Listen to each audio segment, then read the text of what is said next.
નમસ્કાર મિત્રો, સ્વાગત છે આપ સૌની YouTube channel study with Cook પર। મિત્રો, આજના આ વિડીયોની અંદર આપણે ગુરુવારના રોજ લેવામાં આવેલ મોક ટેસ્ટ 7ની અંદર પૂછાયેલા ગણિત અને રિઝનિંગના પ્રશ્નોનું વિડીયો સોલ્યુશન જોવાના છે। જે મિત્રો ચેનલ પર નવા હોય તો એમને ખાસ જણાવવાનું કે અગાઉ આપણે જે 1 થી 6 મોક ટેસ્ટ લીધેલી છે તો એની અંદર પૂછાયેલા ગણિત અને રિઝનિંગના પ્રશ્નોનું વિડીયો સોલ્યુશન આપણે અગાઉ અપલોડ કરેલું છે, તો તમે એ જોઈ શકો છો। વધુમાં કોઈ મિત્રોને મોક ટેસ્ટ વિશે વધુ માહિતી જોઈએ છે કે ભાઈ એનું શેડ્યુલ કઈ રીતનું છે, કયા પ્રકારે આપણે સિલેબસને વિભાજિત કરેલો છે, તો એની સમગ્ર વિગત તમને આપણી ટેલિગ્રામ ચેનલમાંથી મળી જશે અને એની લિંક તમને આ વિડીયોના ડિસ્ક્રિપ્શનમાંથી મળી જશે, તો તમે ત્યાં જઈને વધુ માહિતી મેળવી શકો છો। તો હવે આજના આ વિડીયોમાં આપણે વધારે વાત નહીં કરતા આપણે જે મોક ટેસ્ટની અંદર પૂછાયેલા પ્રશ્નો હતો એનું આપણે વિડીયો સોલ્યુશન શરૂ કરીશું।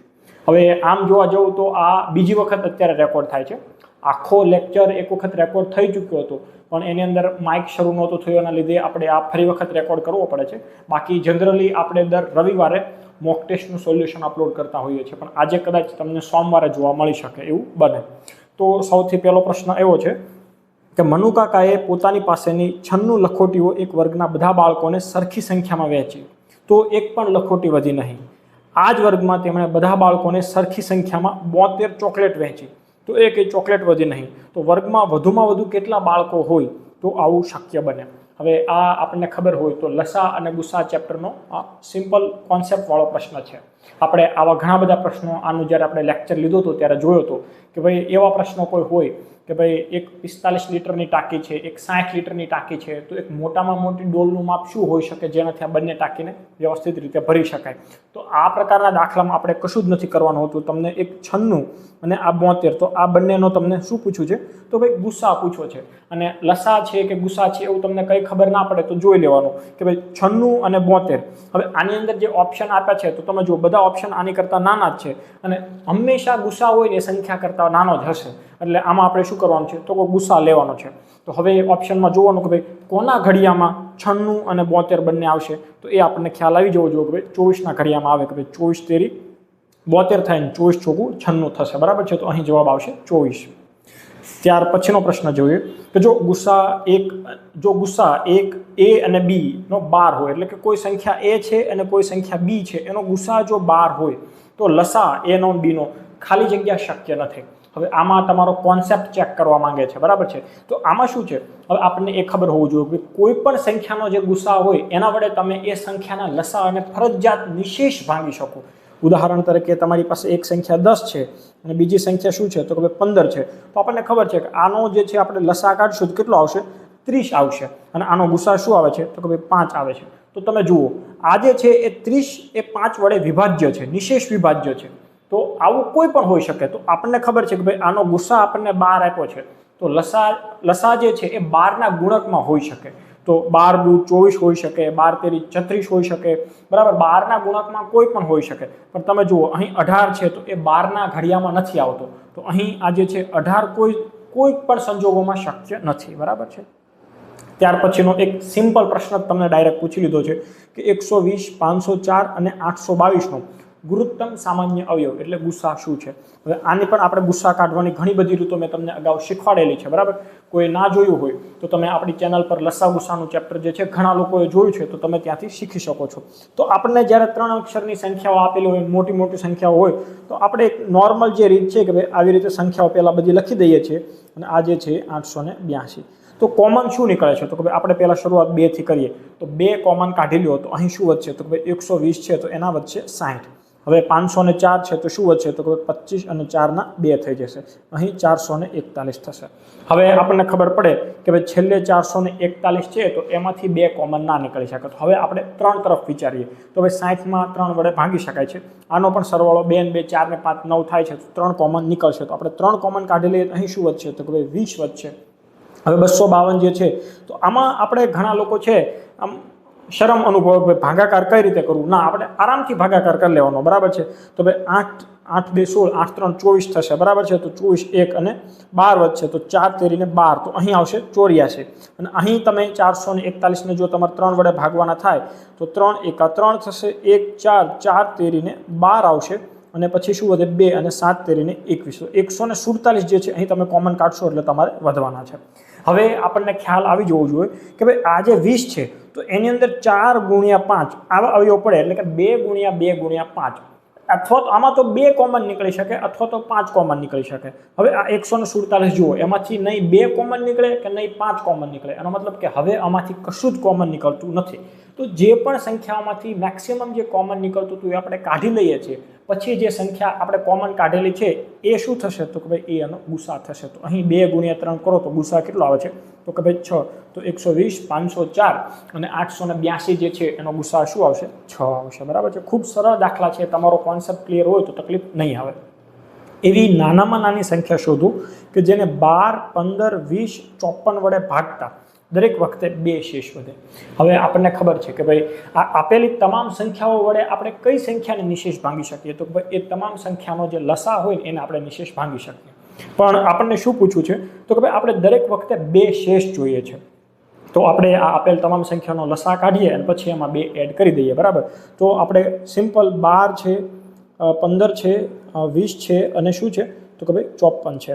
હવે અહીં તમને આપેલી આ જે 3 સંખ્યાઓ છે કે ભાઈ 12, 15 અને 20, તો એનો લસા આપણને ખબર છે કે ભાઈ 60 થશે. અને હવે 60 અને 54 નો લસા કાઢવો હોય, હવે આપણને એક વસ્તુ ખબર છે કે ભાઈ 60 નો ઘડિયામાં છેલ્લે 0 છે, એટલે આગળ દરેક જગ્યાએ 60 નો જે પણ લસા હશે એની પાછળ 0 હશે. તો તમારે 54 માં 0 જોતો હોય તો એક તો 54 ગુણ્યા 5 કરો તો આવી શકે. અને તમે જુઓ બધા ઓપ્શન જે છે એ ઓલમોસ્ટ 450 થી 500 ની આસપાસ છે. તો આપણે એવું જ કરીએ કે 54 ગુણ્યા 10 કરી દઈએ તો 540 થશે.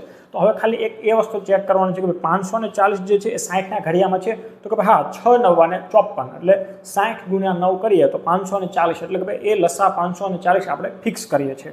હવે 540 આપણને કઈ સંખ્યા મળી, તો કે ભાઈ આપેલી તમામ સંખ્યાઓ વડે 540 ને આપણે નિશેષ ભાંગી શકીએ છીએ. પ્રશ્નમાં આપણે શું જોઈએ છે, તો કે ભાઈ આપણે 2 શેષ જોઈએ છે. તો આમાં આપણે જો 2 એડ કરી દઈએ તો જે સંખ્યા મળે એ શું થશે, તો કે ભાઈ 542 થશે. તો આપણો જવાબ આવશે ડી, 542. બરાબર છે. દરેક પ્રશ્નો આવા સરળ જ છે, આપણને ખાલી એનો કોન્સેપ્ટ ખબર હોવો જોઈએ, એમાં શું લોજિક લાગે છે એ ખ્યાલ આવવો જોઈએ. આમાં બીજો પ્રશ્ન એવો છે કે 7 નો લઘુત્તમ ગુણક કયો હશે કે જે 6, 9, 15 અને 18 વડે ભાગતા આપણને શેષ શું મળે છે, તો કે ભાઈ 4 મળે છે. તો પહેલા હવે આપણે મેં તમને અગાઉ આગળનો દાખલો જોયો એની જેમ પહેલા તો એવી સંખ્યા શોધી લેવાની કે જે આ તમામ સંખ્યા વડે એને નિશેષ ભાંગી શકાય. બરાબર છે. પછી આપણે જોવાનું કે ભાઈ એ પાછો 7 નો ગુણક છે કે નહીં, એટલે 7 ના ઘડિયામાં એ આવે છે કે નહીં. તો પહેલા આપણે સિમ્પલ શું કરશું, 6, 9, 15 અને 18. તો આનો લસા કાઢવો હોય તો લસા કાઢવાની ઘણી બધી રીતો છે. હવે તમે જુઓ 6 નો લસા જે છે તો 6 તેરી 18 થશે અને 9 2 18 થશે, એટલે કે 6 નો અને 9 નો જે લસા હશે એ 18 ની અંદર સમાઈ ગયો હશે. તો તમને ડાયરેક્ટ ખાલી તમે 15 ને 18 નો લસા કાઢો તો 18 પંચા 90 થશે અને 15 છક 90 થશે. તો આ જે આપેલ તમામ સંખ્યાનો લસા શું આવશે, તો કે ભાઈ 90. હવે આવું સરળ રીતે તમારે લસા કાઢવું હોય તો તમારે એના માટે લસા ગુસાનું ચેપ્ટર કમ્પ્લીટ શીખેલા હોવા જોઈએ. તો હવે આપણને એક સંખ્યા મળી ગઈ, કઈ, તો કે ભાઈ 90. હવે 90 જે છે ને એને તમે આ તમામ સંખ્યા વડે શું કરી શકશો, નિશેષ ભાંગી શકશો. પણ આપણે તો 4 શેષ જોઈએ છે. તો આપણે એમાં 4 શેષ જોતી હોય તો પહેલી સંખ્યા આપણને કેવી મળે, 94. પણ હવે તમે જુઓ કે 94 જે છે એ 7 વડે ભાંગી શકાય, તો કે ના. એટલે આમાં આપણે આમ જોઈએ તો અપ્રોચ એવી રાખવાની છે, ઓપ્શન પર પહેલા નજર કરી લેવાની છે. તો તમે જુઓ દરેક ઓપ્શન જે છે ને એ 300 ની આસપાસ છે. તો હવે આપણે 90 ને કેટલા વડે ગુણીએ તો એ 350, 360 આસપાસ આવી શકે. તો આપણને ખબર છે કે ભાઈ 9 4 36 થશે. તો આપણે કહીએ કે ભાઈ 360 જે છે, હવે આપણને એ ખ્યાલ હોવો જોઈએ કે આપણે કોઈ પણ સંખ્યાના લસા અને લસાના પછીના જે એના તમામ ગુણક હોય છે એને આપણે એ સંખ્યા વડે નિશેષ ભાંગી જ શકીએ. એનો મતલબ એવો છે કે 360 ને આપણે આ આપેલ તમામ સંખ્યાઓ વડે નિશેષ ભાંગી શકીએ છીએ. હવે આપણે તો શું જોઈએ છે કે ભાઈ 4 શેષ જોઈએ છે. તો આમાં આપણે 4 એડ કરીએ તો આપણો જવાબ શું આવશે, 364. તો તમે ચેક કરી લેજો કે ભાઈ 364 જે છે એ 7 વડે ભાગી શકાય છે, ચોક્કસથી ભાગી જ શકાતો હશે. એટલે આમાં વધારે આપણે ક્રોસ વેરીફાઈ કરવાની જરૂર નથી. બે સંખ્યાઓનો ગુણોત્તર શું છે, 3:4 છે અને તેમનો ગુસા છે એ 4 છે. તો તેમનો લસા શોધો.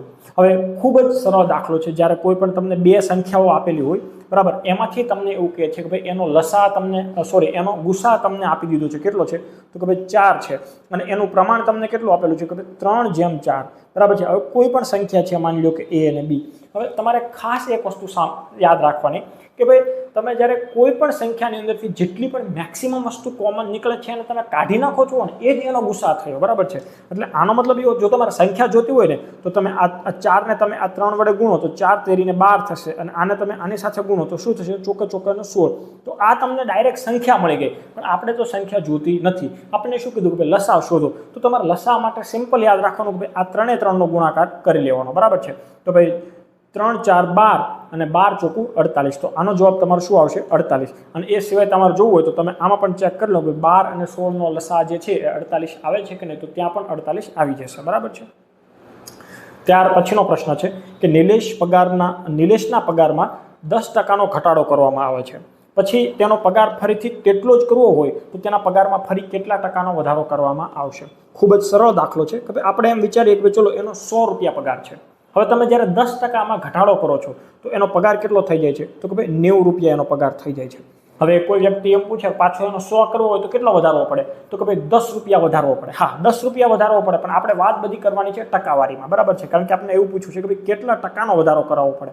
તો એક વસ્તુ તમે સમજો કે ભાઈ હવે એનો પગાર જે 90 છે એમાંથી આપણે કરવો છે કેટલો, તો કે ભાઈ 100 કરવો છે। આ વધારો કેટલાનો થાય છે, તો કે ભાઈ 10 રૂપિયાનો વધારો।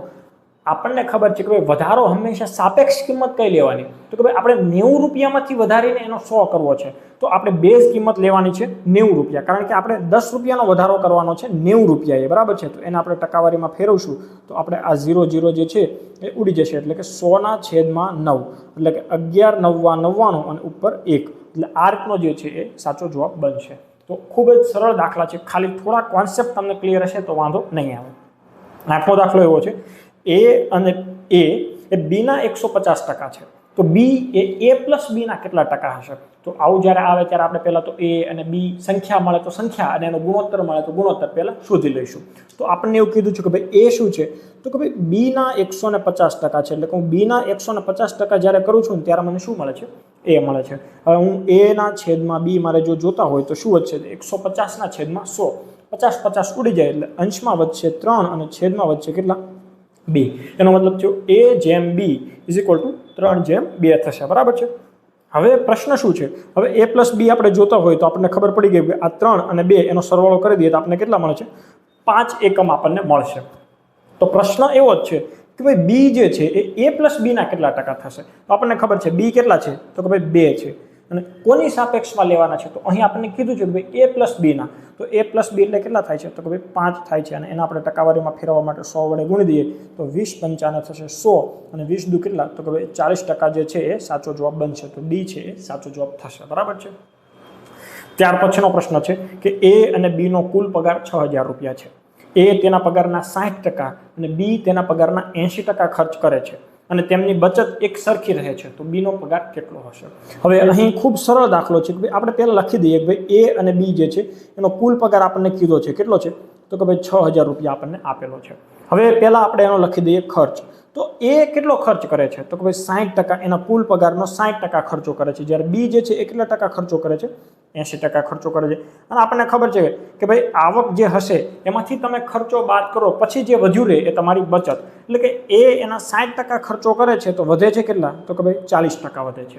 B છે એના 80% પગાર વાપરી નાખે છે તો બચત કેટલા ટકાની થાય છે, તો કે ભાઈ 20%ની થાય છે। હવે શું કીધું કે ભાઈ બચત બંનેની સરખી રહે છે, માની લો કે A ની પાસે 2000 રૂપિયા વધતા હોય તો B ની પાસે પણ 2000 રૂપિયા જ વધે છે। એનો મતલબ એવો થયો કે A ના પગારના 40%, આ એની બચત છે એ, અને B ના પગારના 20%, એ બંને સરખા થયા, એટલે તમે જુઓ કે B નો પગાર ઓલમોસ્ટ ડબલ હશે। આવું તમને ખ્યાલ આવી જવો જોઈએ, તો જ તે આવી રીતના થાય કે આના 20% છે, આના 40% છે, છતાં આના 20% આના 40% જેટલા છે, એનો મતલબ B નો પગાર ડબલ હશે, બરાબર છે। તો હું ડાયરેક્ટ આવું કહું કે ભાઈ A જેમ B હશે એનો પગાર કેટલો હશે, તો કે ભાઈ કોનો પગાર ડબલ છે, તો કે ભાઈ B નો પગાર, તો અહીં આપણે લખી શકીએ 1/2, બરાબર છે। આ તમને ખ્યાલ આવવો જોઈએ, અથવા તો તમે એવું કરો કે ભાઈ A ના 40% અને B ના 20%, કે ભાઈ આવી રીતે તમે કરો છો કે A ના 40% = B ના 20%, અને આવી રીતે તમે જ્યારે કરશો તો તમને A ના છેદમાં B તમને આ જ મળશે 1/2, બરાબર છે। તો હવે આપણને ખબર પડી ગઈ કે બંનેનો ભેગો કુલ પગાર કેટલો છે, તો ભાઈ 3 એકમ છે, અને 3 એકમ એક કુલ પગાર છે જે આપણે રકમની અંદર આપેલો છે 6000 રૂપિયા। હવે એક એકમની વેલ્યુ આપણને મળી જાય કે ભાઈ 3ના 6000 હોય તો એકના કેટલા હશે તો કે ભાઈ 2000 હશે અને આપણને પૂછ્યું છે શું તો કે ભાઈ બીનો પગાર પૂછ્યો છે તો બીનો પગાર આપણને ખબર છે કે ભાઈ 2 એકમ જેટલો હશે તો આપણે એને ગુણ્યા 2 કરી દઈએ તો બીનો પગાર થશે 4000 રૂપિયા બરાબર છે તો ખૂબ સરળ રીતે તમને અહીં એનો જવાબ મળી જશે તમે અહીં જો જોશો તો કે ભાઈ અહીં છેદ કઈ રીતે ઉડશે તો કે ભાઈ 20 જે છે આ 100 ઉડી જશે અહીં એ જે છે એના છેદમાં b = 20ના છેદમાં થઈ જશે 40 તો તમે જો અહીં પણ તમને 1ના છેદમાં 2 મળી જશે એટલે આ અને આ બંને જે છે અંતે તો 1નું 1 બરાબર ત્યાર પછીનો પ્રશ્ન છે કે એક પરીક્ષામાં 73% વિદ્યાર્થીઓ ગણિતમાં પાસ થાય છે 70% વિદ્યાર્થીઓ સામાન્ય જ્ઞાનમાં પાસ થાય છે જો 6300 વિદ્યાર્થીઓ બંને વિષયની અંદર શું થાય છે નાપાસ થાય છે એક વસ્તુ ખાસ ધ્યાન રાખવાનું કે પાસ છે પછી નાપાસ છે હવે પરીક્ષામાં કુલ કેટલા વિદ્યાર્થીઓ હશે આ પ્રશ્ન થયો આગળનું શું છે તો કે 64% વિદ્યાર્થીઓ બંને વિષયમાં પાસ છે જો આગળ તમને શું કીધું હતું કે ભાઈ ચલો આપણે અહીં એક વેન ડાયાગ્રામ જેવું બનાવી દઈએ કે ભાઈ એક છે એ ગણિત છે પછી એક બીજો વિષય જે છે એ શું છે તો કે ભાઈ એ છે એ જીકે છે હવે પહેલા તો આપણને જે બંનેની અંદર કોમન હોય ને એ કહી દઈએ કે 64% વિદ્યાર્થીઓ બંનેની અંદર પાસ થાય છે તો હું અહીં લખી દઉં છું વચ્ચે 64% બરાબર છે હવે આપણે ગણિતની વાત કરીએ તો કે ભાઈ ગણિતની અંદર કેટલા વિદ્યાર્થીઓ તો કે ભાઈ 73% તો એમાં જો 73 તમારે કરવો હોય તો અહીં તો ઓલરેડી 64 આવી ગયા છે તો હવે બાકી વધેલા જે છે એમાં મારે 73 કરવો હોય તો કેટલા એડ કરવા પડશે તો કે ભાઈ મારે 9 એડ કરવા પડશે તો 73 થશે બરાબર છે તો તમે જુઓ આ આખું ગણિતવાળો ભાગ છે તો 73% એમાં થઈ ગયા છે જીકેમાં મારે કરવાના છે કેટલા તો ભાઈ 70% તો અહીં 64 છે તો મારે કરવા પડશે કેટલા 6 તો આ આખું ડાયાગ્રામ આપણી પાસે આવી ગયું છે અને આનો આપણે જ્યારે સરવાળો કરીએ છીએ તો 69% વિદ્યાર્થીઓ ટોટલ આ ડાયાગ્રામની અંદર ઇન્ક્લુડ થઈ ગયા છે આ કેવા વિદ્યાર્થીઓ હશે યા તો એ ગણિતની અંદર પાસ થયા હશે યા તો એ જીકેની અંદર પાસ થયા હશે અથવા તો બંનેની અંદર એટલે કોઈના કોઈ વિષયમાં પાસ થઈ ગયા છે તો બાકીના તમે 100માંથી જ્યારે 69 બાદ કરો છો તો વધશે કેટલા તો કે ભાઈ 21% વિદ્યાર્થીઓ એવા છે કે એ ફેલ થઈ ગયા છે અને એની સંખ્યા તમને આપી છે રકમની અંદર કેટલી છે તો કે ભાઈ 6300 તો હું તમને એવું કહું કે ભાઈ 21%ની કિંમત જો હોય 6300 રૂપિયા સોરી 6300 વિદ્યાર્થી તો આપણે તો જોઈએ છે કેટલા તો કે ભાઈ 100% એ કેટલા તો અહીં આપણે સિમ્પલ જે ત્રિરાશી મૂકીએ કે ભાઈ 6300 એને ગુણ્યા 100 અને એના છેદમાં 21 તો 21 તેરી થશે 63 અને 3ની પાછળ 4 0 લાગશે એટલે જવાબ આવશે 30000 બરાબર છે ત્યાર પછીનો પ્રશ્ન છે કે એક કોલેજમાં 25% વિદ્યાર્થીઓ ગુજરાતના છે તે પૈકી 40 વિદ્યાર્થીઓ ગાંધીનગરના છે હવે એક કોલેજમાં 25% વિદ્યાર્થીઓ ગુજરાતના છે અને તે પૈકી 40% વિદ્યાર્થીઓ ગાંધીનગરના છે તો કોલેજમાં ગાંધીનગરના કુલ કેટલા વિદ્યાર્થીઓ હશે ખૂબ સરળ દાખલો છે તો આપણે એવું વિચારીએ કે ચલો કોલેજની અંદર કુલ 100 વિદ્યાર્થીઓ છે હવે એમાંથી પહેલા ગુજરાતના વિદ્યાર્થીઓ તો આપણે કીધું છે કેટલા છે 25% તો આપણે એવું કહી દઈએ કે 25 વિદ્યાર્થીઓ છે એ ગુજરાતના છે હવે આ જે ગુજરાતના વિદ્યાર્થીઓ છે એના 40% જે છે ને એ ગાંધીનગરના તો આપણે એમ કહીએ આ જે 25 છે એના હું 40% કરી દઉં છું તો કેટલા થશે તો કે 25 400 અને 40ના છેદમાં 4 એટલે ટોટલ આપણને મળશે કેટલા તો કે 10 વિદ્યાર્થીઓ તો આ જે 25 હતા એમાંથી 10 વિદ્યાર્થીઓ ક્યાંના છે તો કે ભાઈ ગાંધીનગરના છે તો પ્રશ્ન એવો છે કે ભાઈ કોલેજમાં ગાંધીનગરના કુલ કેટલા ટકા વિદ્યાર્થીઓ હશે તો જો કોલેજમાં તો આપણે 100 વિદ્યાર્થીઓ હતા એમાંથી ગાંધીનગરના કેટલા વિદ્યાર્થીઓ છે તો કે ભાઈ 10 વિદ્યાર્થીઓ તો 100માંથી 10 એટલે કેટલા ટકા થયા તો કે ભાઈ 10% તો અહીં આપણો ઓપ્શન સી છે એ સાચો જવાબ બનશે બરાબર છે ત્યાર પછીનો પ્રશ્ન છે કે પુત્રની ઉંમર પિતાની ઉંમર કરતાં 25 વર્ષ ઓછી છે બરાબર 4 વર્ષ પહેલા પિતાની ઉંમર 45 વર્ષ હતી હવે જો 4 વર્ષ પહેલા પિતા 45 વર્ષના હોય તો અત્યારે કેટલા હોય તો 45માં 4 એડ કરી દો તો પિતાની હાલની ઉંમર આપણને ડાયરેક્ટ મળી ગઈ કેટલી તો કે પિતા જે છે એ 49 વર્ષના હશે તો રકમમાં શું પૂછ્યું છે તો કે ભાઈ 5 વર્ષ પછી પિતા અને પુત્રની ઉંમરનો સરવાળો કેટલો થશે હવે તમને ખબર છે અહીં આપણે કીધું છે કે ભાઈ પુત્ર જે છે એ પિતા કરતાં કેટલો 25 વર્ષ ઓછી છે હવે તમે જેના કરતાં ઉંમરનો જે તફાવત હોય ને આજીવન સમાન રહેવાનો તમે તમારા નાના ભાઈ કે મોટા ભાઈ મતલબ તમારા નાના ભાઈ કરતાં તમે 2 વર્ષ કે 3 વર્ષ મોટા છો તો આજીવન તમે એના કરતાં 2-3 વર્ષ મોટા જ રહેવાનો છો જેટલા બી હશો તો પિતા અહીં આપણને કીધું છે કે ભાઈ 25 વર્ષ જે છે એ કેવા છે તો કે ભાઈ મોટા છે તો અહીં પુત્ર જે છે પિતાની હાલની ઉંમર આપણે શોધી લીધી છે 49 એમાંથી આપણે 25 બાદ કરી દઈએ તો કેટલા વધશે તો પુત્રની જે ઉંમર જે છે ને એ કેટલી વધશે 24 વધશે હવે આપણે આ બંનેનો સરવાળો હાલની ઉંમરનો પહેલાં કરી લઈએ તો 13 થશે અહીં વધી જશે 1 અને આપણો જવાબ આવે છે 73 આ હાલની ઉંમરનો સરવાળો છે આપણે જોઈએ છે શું તો 5 વર્ષ પછીની ઉંમરનો સરવાળો જોઈએ છે હવે આ કેસની અંદર 5 વર્ષ પછીનો જોઈએ તો પિતા પણ 5 વર્ષ મોટો થશે, પુત્ર પણ 5 વર્ષ મોટો, એટલે બંનેના 5 એડ કરી દઈએ તો ટોટલ હજી આપણે આમાં 10 એડ કરી દઈએ તો આપણે ટોટલ સરવાળો કેટલો મળશે? 83. તો બરાબર છે, 83 એ સાચો જવાબ બનશે. ત્યાર પછીનો પ્રશ્ન છે કે પિતા અને પુત્રની હાલની ઉંમરનો ગુણોત્તર 1:3 છે. 4 વર્ષ પહેલા આ ગુણોત્તર 4:1 હતો. તો પિતા અને પુત્રની આજથી 2 વર્ષ પછીની ઉંમરની સરેરાશ કેટલી થશે? અહીં આપણે લખી દઈએ કે ચલો પિતાની ઉંમર જે છે 3:1 છે, એટલે 3x અને x. હવે 4 વર્ષ પહેલા એનો ગુણોત્તર આપેલો છે, હું એમ કહું 3x માંથી 4 બાદ કરું છું અને x અહીં વ્યવસ્થિત લખું છું કે ભાઈ 3x માંથી હું 4 બાદ કરું અને x માંથી હું 4 બાદ કરું, બરાબર છે. બંનેમાંથી આપણે 4 વર્ષ પાછળ જવાનું છે, તો આપણને જે ગુણોત્તર કેટલો મળે છે? 4:1 નો મળે છે. તો x ની વેલ્યુ આપણે અહીં શોધી લઈશું. તો કે અહીં 1 વડે ગુણાકાર થશે એટલે જે છે એનું એમ જ રહેશે અને અહીં 4x થઈ જશે અને -16 થશે. હવે આ જે 3 છે એ બરાબરની પહેલી સાઈડ જશે તો માઇનસ થશે, 4 માંથી 3 જાય એટલે વધે શું? તો કે x. અને આ જે બરાબરની પહેલી સાઈડ જશે 16, તો એ જે માઇનસ છે પહેલી સાઈડ જશે તો પ્લસ, અને 16 માંથી 4 જાય તો કેટલા વધે છે? તો કે 12. તો x ની વેલ્યુ આપણને મળી ગઈ કેટલી? તો કે 12. તો હવે આપણને ખબર છે કે ભાઈ પિતાની ઉંમર કેટલી છે? તો ભાઈ 3x છે, તો 12 તેરીને 36 આ થયા પિતાની ઉંમર.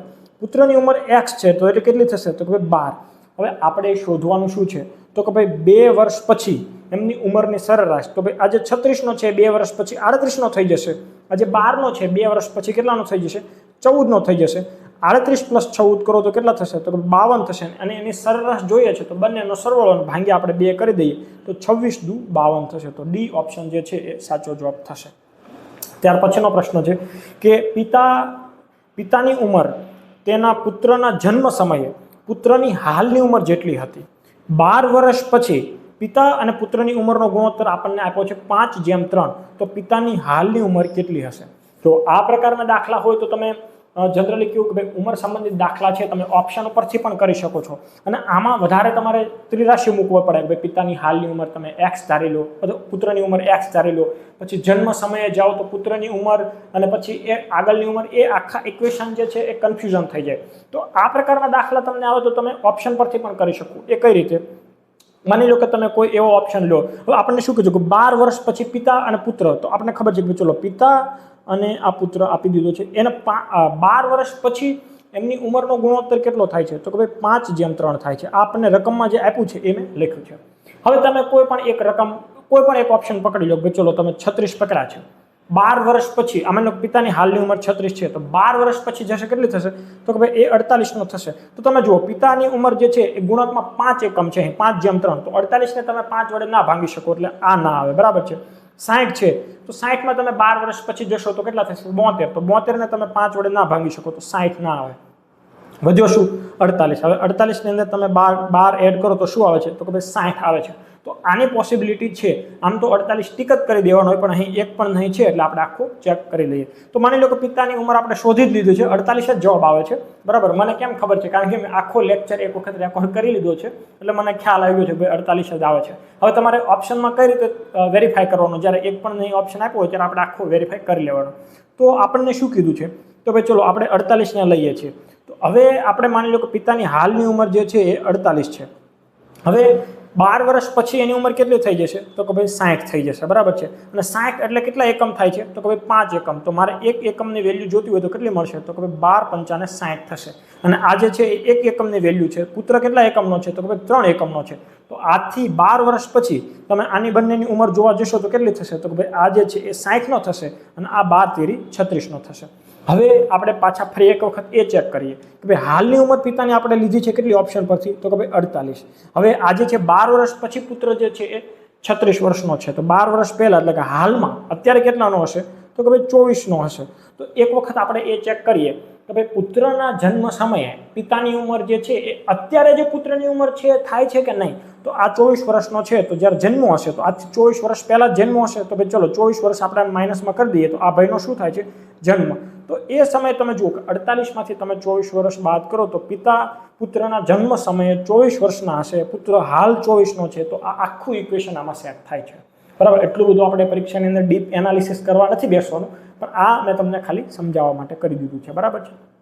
ત્યાર પછીનો પ્રશ્ન છે કે x અને y ની હાલની ઉંમરનો ગુણોત્તર 2:3 છે. 5 વર્ષ પછી તે 7:10 થાય છે. તો આજથી 15 વર્ષ પછીનો ગુણોત્તર કેટલો હશે? જો બરાબર છે તો અહીં આપણે એવું લખીએ કે ભાઈ એક્સ અને વાય જે છે તો એ કહી દઈએ કે ભાઈ 2x અને અહીં જે છે એ 3x છે. તો આપણે 5 વર્ષ પછીનો ગુણોત્તર આપ્યો છે એટલે આપણે બંનેમાં 5 5 એડ કરી દઈએ તો ભાઈ 2x + 5 અને 3x + 5 અને એનો ગુણોત્તર આપણને આપ્યો છે 7/10.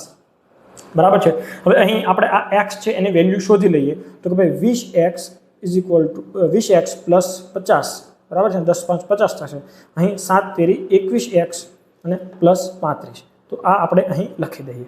હવે 20x જે છે એ બરાબરની પહેલી સાઈડ જશે તો 21 માંથી માઇનસ થશે તો x = તમને કેટલા આ 35 છે બરાબરની પહેલી સાઈડ જશે તો 50 માંથી માઇનસ થશે તો x ની વેલ્યુ તમને મળે છે કેટલી તો કે ભાઈ 15. તો હવે તમને આ બંને સંખ્યાઓ મળી જશે તો કે ભાઈ x ની જે સંખ્યા હતી એ કેટલી હતી તો કે ભાઈ 2x હતી તો x 15 છે અને આજે x આ સંખ્યાવાળો x ની વાત કરું છું તો એ કેટલો છે તો કે 2 એકમનો છે તો એની જે આપણે સંખ્યા હશે એ કેટલી હશે 30 અને આ y છે તો એ કેટલા છે કે 3 એકમનો છે તો આ x ની વેલ્યુ રકમવાળા x ની અને આ જે છે એ y ની કેટલી મળશે 15 તેરીને 45 આ વસ્તુ આપણને મળી ગઈ છે. તો પ્રશ્ન એવો છે કે ભાઈ આજથી 15 વર્ષ પછીનો ગુણોત્તર તો હવે આ બંનેમાં તમે 15 એડ કરી દો બરાબર છે એટલે તમને એનો ગુણોત્તર મળી જશે. તો 15 એડ કરો તો આ થશે 45 અને આમાં 15 એડ કરો તો આ થશે 60. 15 વડે તમે એને ઉડાડી દો તો 15 તેરી 45 ને 15 ચોકું 60 3/4 = 3/4 બરાબર છે. તો ડી ઓપ્શન જે છે એ સાચો બનશે. ખૂબ સરળ દાખલો છે અને તમારું જો કેલ્ક્યુલેશન સારું હોય તો તમે આ x વાળા જે આ પદો છે એને તમે ઉડાડી શકો છો બરાબર છે. તમે જેટલી વધુ પ્રેક્ટિસ કરશો એમ તમને વધુ ખ્યાલ આવતો જશે. હવે ગઈકાલે એક મિત્રએ મેસેજ કર્યો હતો કે ભાઈ જ્યારે હું ટેસ્ટ આપું છું ત્યારે ગણિતના પ્રશ્નો જ્યારે મારી સામે આવે ત્યારે હું બ્લેન્ક થઈ જાઉં છું કે ભાઈ મને સમજાતું નથી કે મારે ગણતરીની શરૂઆત ક્યાંથી કરવી. મને ગણિત આવડે છે પણ જ્યારે હું પ્રશ્નો અમુક વખતે ટેસ્ટની સામે અચાનક સામે આવી જાય તો મને ખબર નથી પડતી કે હવે હું શરૂઆત ક્યાંથી કરું. પછી એ જ્યારે જોવે છે ત્યારે એવું થાય છે કે હા આવડે છે. આવું થવા પાછળનું કારણ મિત્રો આપણી જે પ્રેક્ટિસની કમી એ હોઈ શકે. હું 2019ની અંદર જ્યારે મેં શરૂઆતમાં ગણિત કરતો હતો તો મારે ઘણી વખત એવું થતું હતું કે ભાઈ જ્યારે આપણે પ્રેક્ટિસ કરી હોય ત્યારે આપણને બધું આવડતું હોય પણ જ્યારે કોઈ ટેસ્ટ આપવા બેસીએ ત્યારે રકમ આપણને એવું લાગે કે આ મને આવડે છે પણ શરૂઆત ક્યાંથી કરવી એ ખબર ના પડે. તો એનું એકમાત્ર રીઝન એવું હોય કે ભાઈ આપણે વધારે પ્રેક્ટિસ ના કરેલી હોય.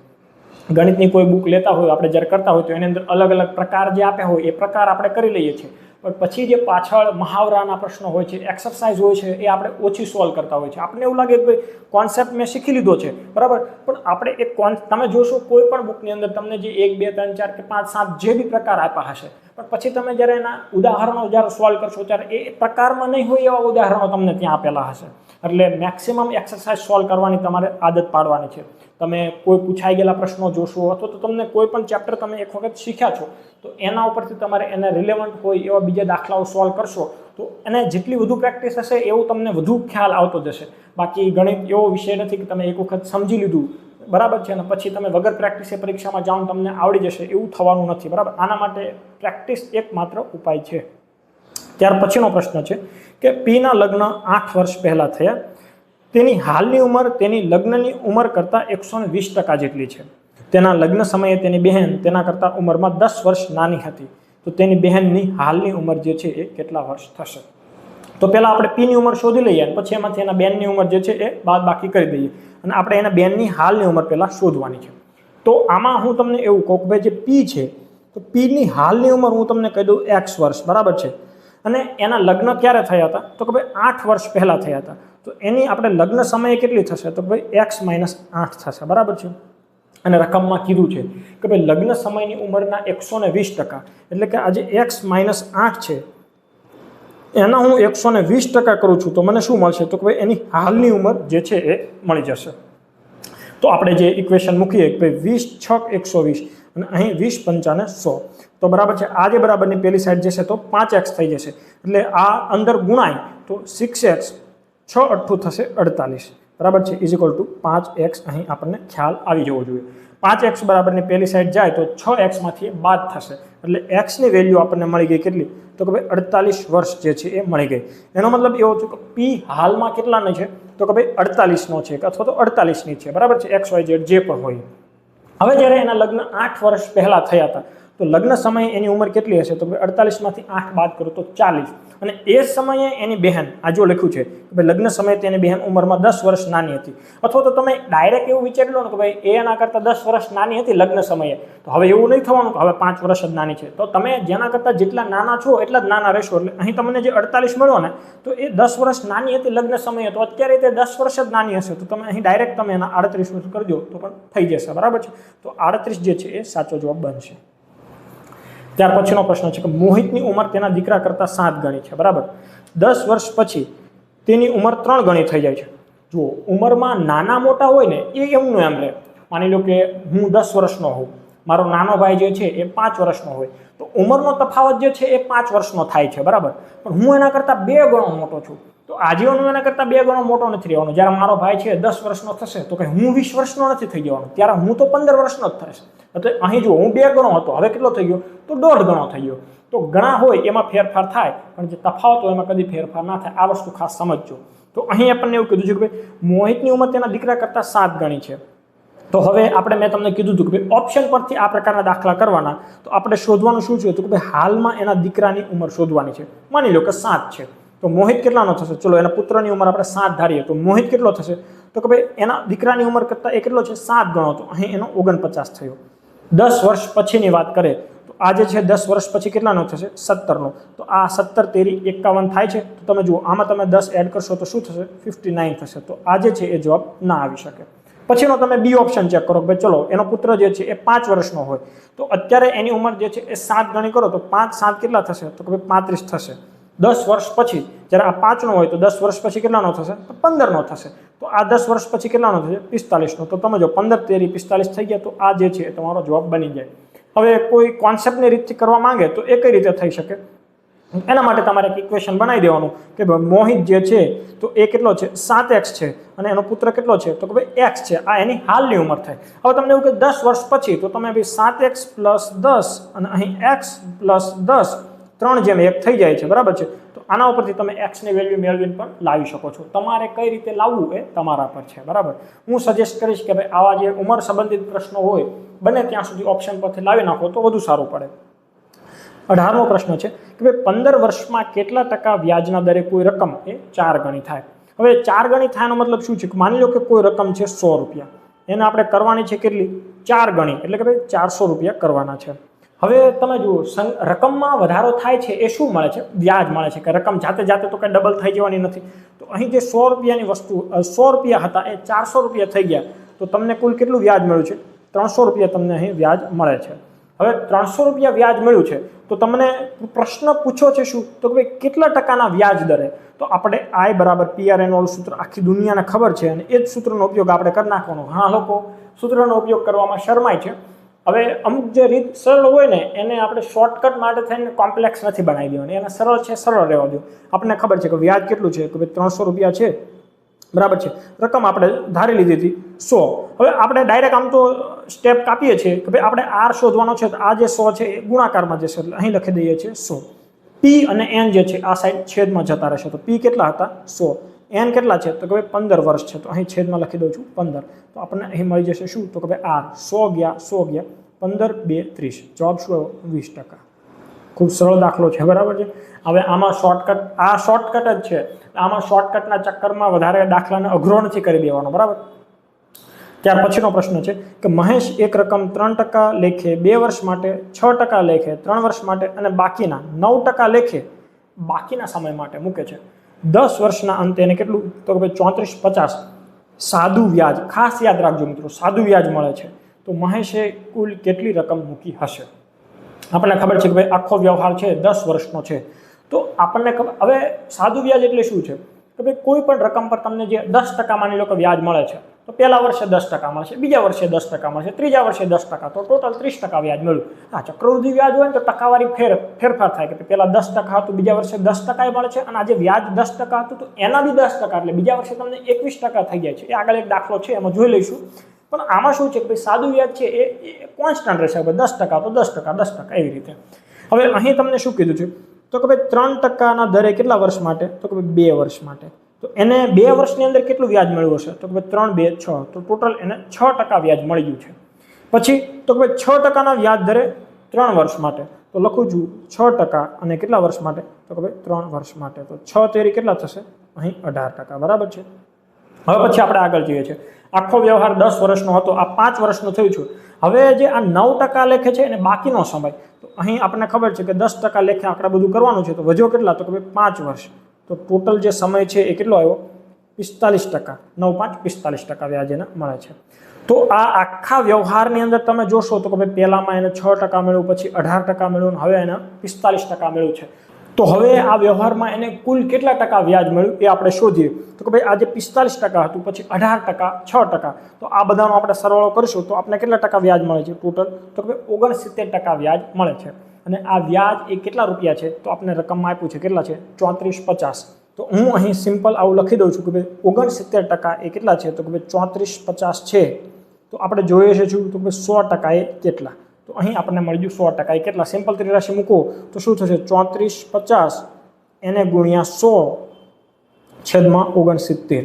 હવે તમે જુઓ કે અહીં 345 છે, તો ઓલમોસ્ટ 5 થી ભાગ ચલાવી શકે, બરાબર। 69 ગુણ્યા 5 કરો તો 9 5 45, 4 આવ્યા, 6 5 30 ને અહીં 34, બરાબર છે। 345 એક્ઝેક્ટ થઈ જાય છે, તો આપણે 69નો ભાગ ચલાવશું 5 સાથે, એટલે આ જે થયા 50 અને એની પાછળ 100 ના 2 0, એટલે આપણો જે જવાબ આવશે એ શું આવશે, 5000। તો એ જે છે ઓપ્શન એ સાચો જવાબ બનશે, બરાબર છે। ત્યાર પછીનો પ્રશ્ન છે કે એક વ્યક્તિ 7000 રૂપિયામાંથી કેટલીક રકમ 6%ના વ્યાજે લોન આપી, બાકીની રકમ જે છે એ 4%ના વ્યાજે લોન આપે છે, તો 5 વર્ષના અંતે એને કુલ વ્યાજ કેટલું મળે છે, 1600 રૂપિયા વ્યાજ મળે છે। તો વ્યક્તિએ 6% લેખે કેટલા રકમની લોન આપી હશે।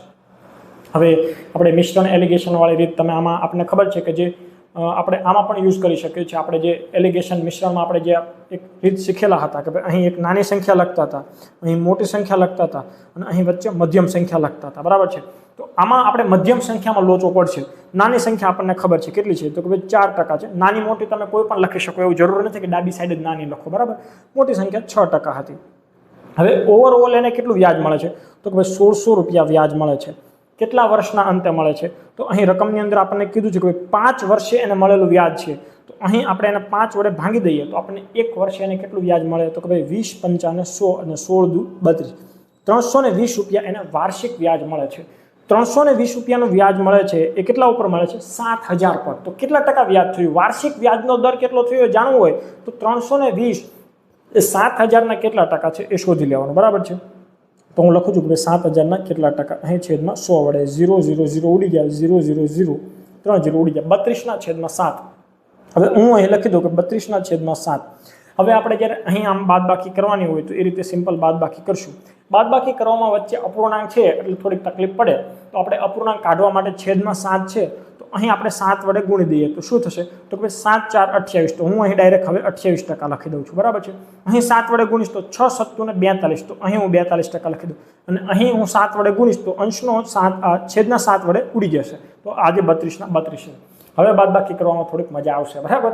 તો હવે આપણે જ્યારે બાદબાકી કરીએ તો 28 ને 32માંથી બાદ કરીએ તો અહીં કેટલા એકમ વધે છે, 4 એકમ, અને અહીં તમે જ્યારે ફરી વખત જોશો કે 32 છે એ 42માંથી બાદ થાય તો કેટલા વધે છે, 10, તો અહીં આપણે હજુ 2 કોમન કાઢી લઈએ તો જવાબ મળશે આપણને 5/2, ટોટલ 7 એકમ, બરાબર ને। 7 એકમની વેલ્યુ કેટલી છે, તો કે ભાઈ 7000 રૂપિયા છે।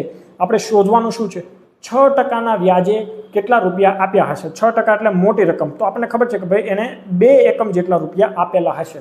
હવે જુઓ 7 એકમ બરાબર 7000 રૂપિયા, તો 2 એકમ બરાબર કેટલા હજાર રૂપિયા, તો કે ભાઈ 2000 રૂપિયા, બરાબર છે। તો એ ઓપ્શન છે એ સાચો જવાબ બનશે। એક માળીએ કેટલાક પુષ્પગુચ્છ બનાવવા માટે 54 ગુલાબના ફૂલ વાપર્યા, દરેક પુષ્પગુચ્છમાં સરખી સંખ્યામાં ગુલાબના ફૂલ રાખ્યા છે, વળી દરેક પુષ્પગુચ્છમાં સરખી સંખ્યામાં ગલગોટાના ફૂલ રાખતા ગલગોટાના કુલ 81 ફૂલો વપરાયા, તો માળીએ વધુમાં વધુ કેટલા પુષ્પગુચ્છ બનાવ્યા હશે। સિમ્પલ આપણને ખબર છે કે આ દાખલા હોય લસા ગુસાના હોય। હવે ખાલી કન્ફ્યુઝન એટલું થાય કે ભાઈ લસા શોધું કે ગુસા શોધું, આમ તો ખ્યાલ આવી જ જવો જોઈએ કે ભાઈ ગુસા જ શોધવાનો છે, પણ જો કન્ફ્યુઝન થાય તો એક વસ્તુ જોઈ લેવાની કે મારે 54 અને 81, હવે આ બંને સંખ્યાઓ છે, ઓપ્શન જોઉં છું તો બધી સંખ્યા આના કરતાં નાની છે, અને આપણને એ વસ્તુ ખબર હોવી જોઈએ કે ગુસા હંમેશા એ બંને સંખ્યા કરતાં નાનો જ હશે, તો 54 અને 81નો મારે શું શોધવું પડશે, ગુસા શોધવું પડશે। તો આમાં એવું કયું છે કે જેના ઘડિયામાં 54 પણ આવતું હોય અને 81 પણ આવતું હોય, તો એ છે 27, બરાબર છે ને। 27 2 54 થાય અને 27 તેરી 81 થાય. તો અહીં જે છે એ 27 સાચો જવાબ બનશે. હવે આમાં પ્રશ્ન ટ્વિસ્ટ કરીને પૂછવો હોય તો શું પૂછી શકે? હું તમને અહીં 2 પ્રશ્નો આપું છું અને તમે અહીં સુધી પહોંચ્યા તો ફરજિયાત તમારે એના જવાબ કોમેન્ટમાં લખવાના છે. બરાબર છે?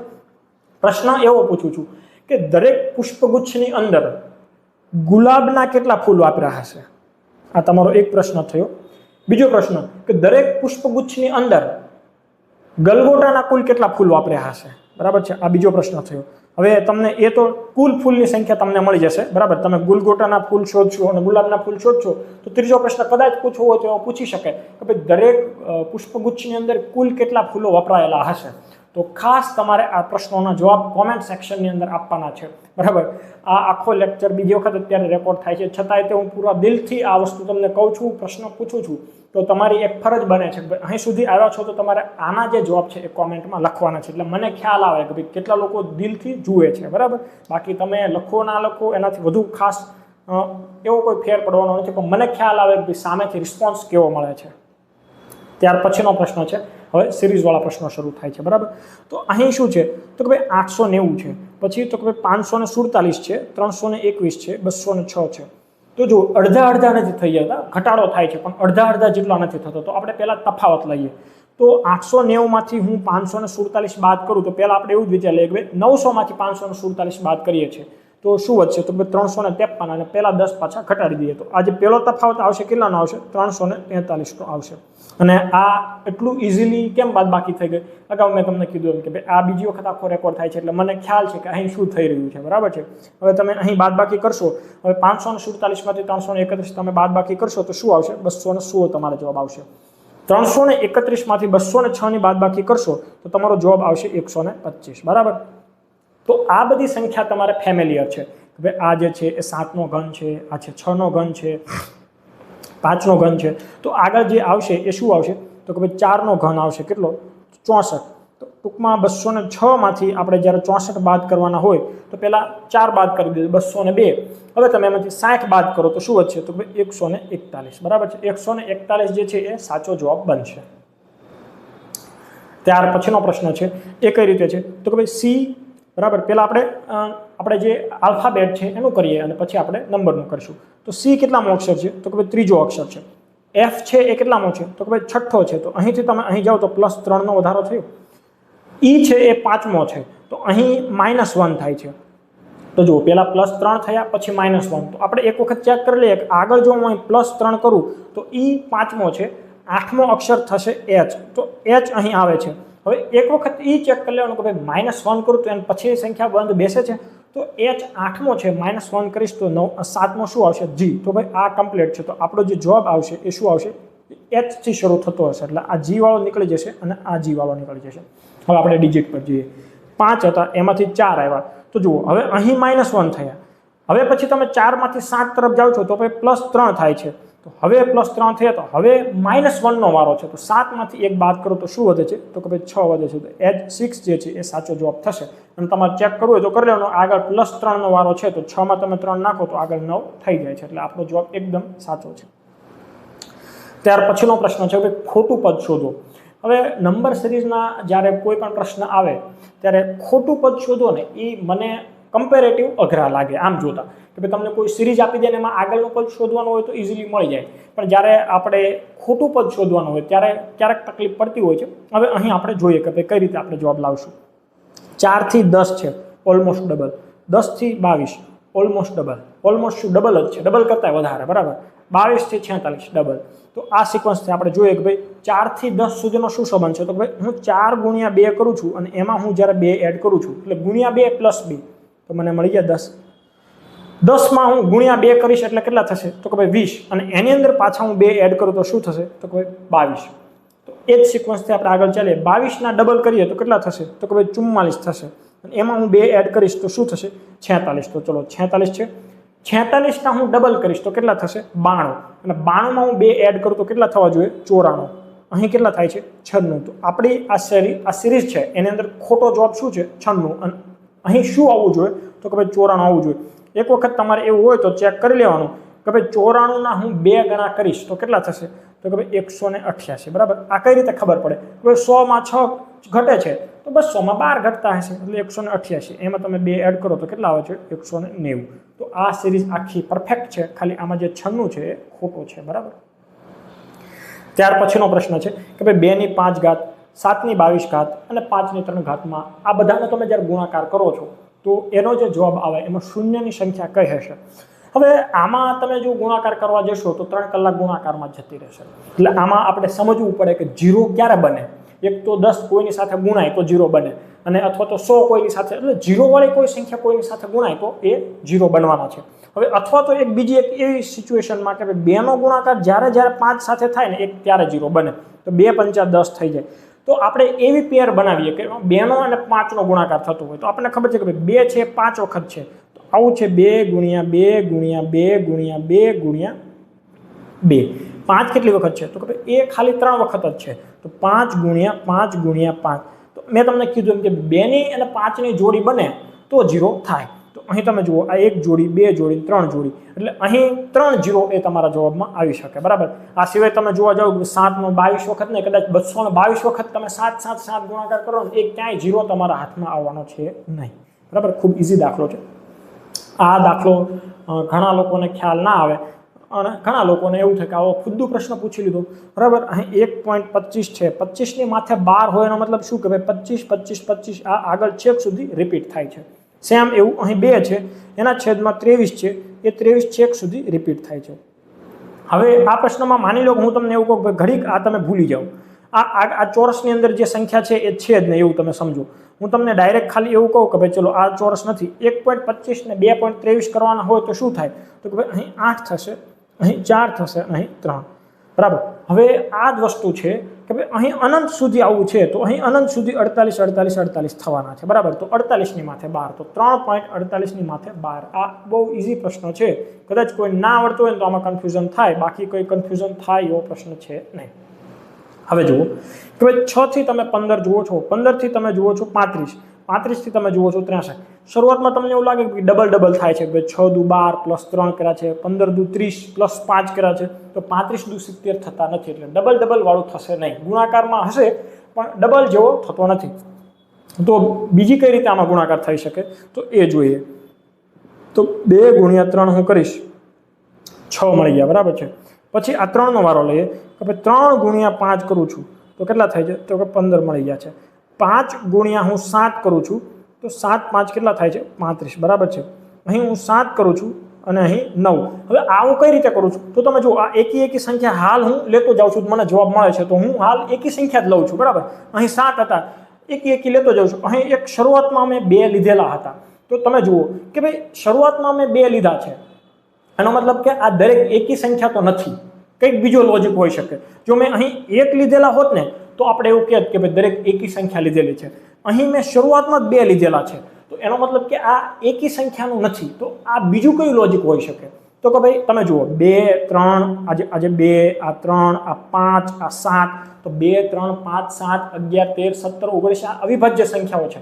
તો તમે એવો વિચાર લગાવી શકો કે ભાઈ અહીં ક્રમિક અવિભાજ્ય સંખ્યાઓ જે છે એનો ગુણાકાર છે. તો અહીં 7 હવે નહીં આવે. જો હું અહીં સંખ્યા લખી દઉં છું 2 3 5 7 11 13 અને 17, એટલાની જરૂર પડશે, વધુ તો નહીં પડે. તો અહીં હું 9 વડે ગુણાકાર ના કરી શકું. શું કામ ના કરું? કારણ કે 9 અવિભાજ્ય સંખ્યા નથી. તો 7 પછી આવતી અવિભાજ્ય સંખ્યા કઈ છે? તો કે ભાઈ 11 છે. તો હું એનો ગુણાકાર કરીશ 11 સાથે. તો 11 સત્તા આવવો જોઈએ શું? તો કે ભાઈ 77. તો અહીં આપેલું શું છે? 63. તો આ 63 જે છે એ ખોટો જવાબ બનશે. હવે જો તમે અહીં 7 વડે ગુણાકાર કરી દો છો, આ જે 7 છે એનો ગુણાકાર 9 સાથે કરશો તો 9 7 ને 63, તો તમારો આ 63 આવી જશે. તો આગળ એ રીતે આવે છે. માની લો કે આ છે 9 અને અહીં તમે એનો ગુણાકાર કરો 11 સાથે, તો 11 9 99. તો પછી 63 પછી 99 છે? તો કે ભાઈ નથી, બરાબર છે. 143 છે. તો તમને એવું લાગે કે 143 ખોટો હશે, તો તમારે કરવું હોય તો કરજો. 11 ગુણ્યા તમે જ્યારે 13 કરશો તો થશે 143. તો અહીં કેટલા છે? 221. એટલે આ લોજિક પડશે સાચું નહીં.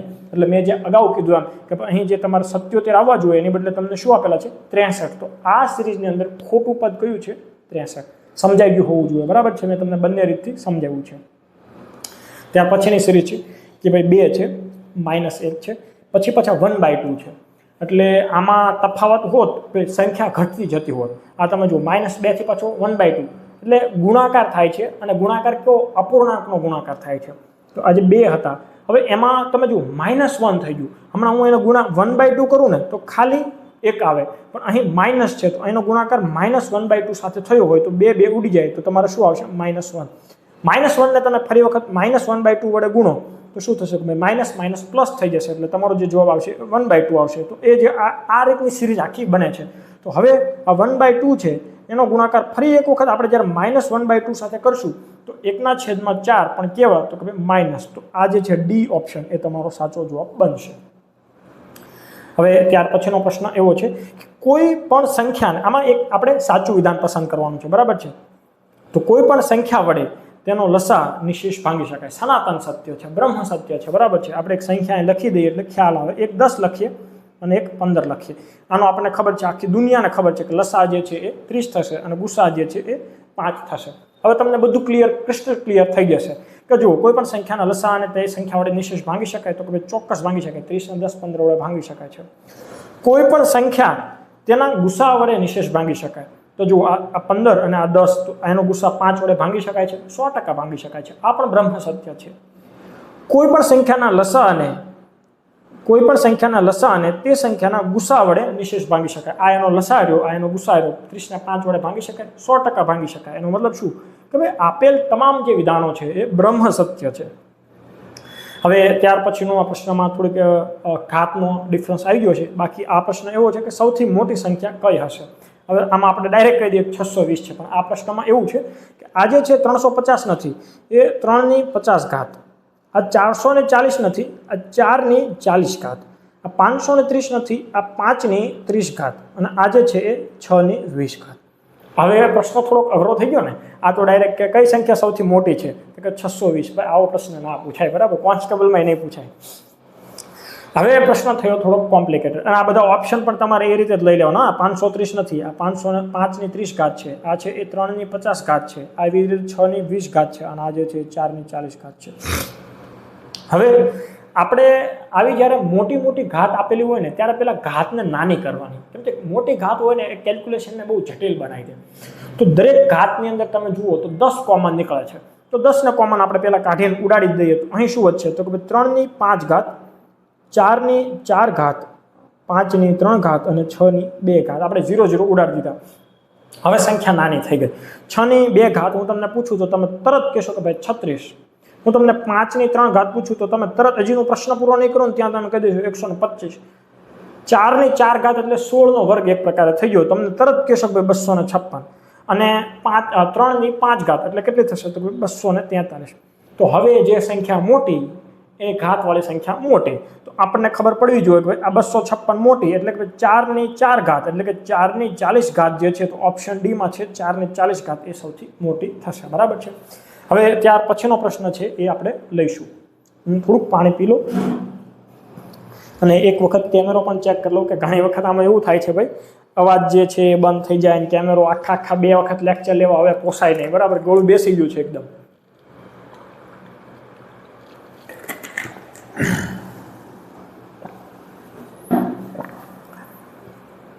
એકત્રીસમો જે છે એ સિરીઝનો પ્રશ્ન છે, બરાબર છે.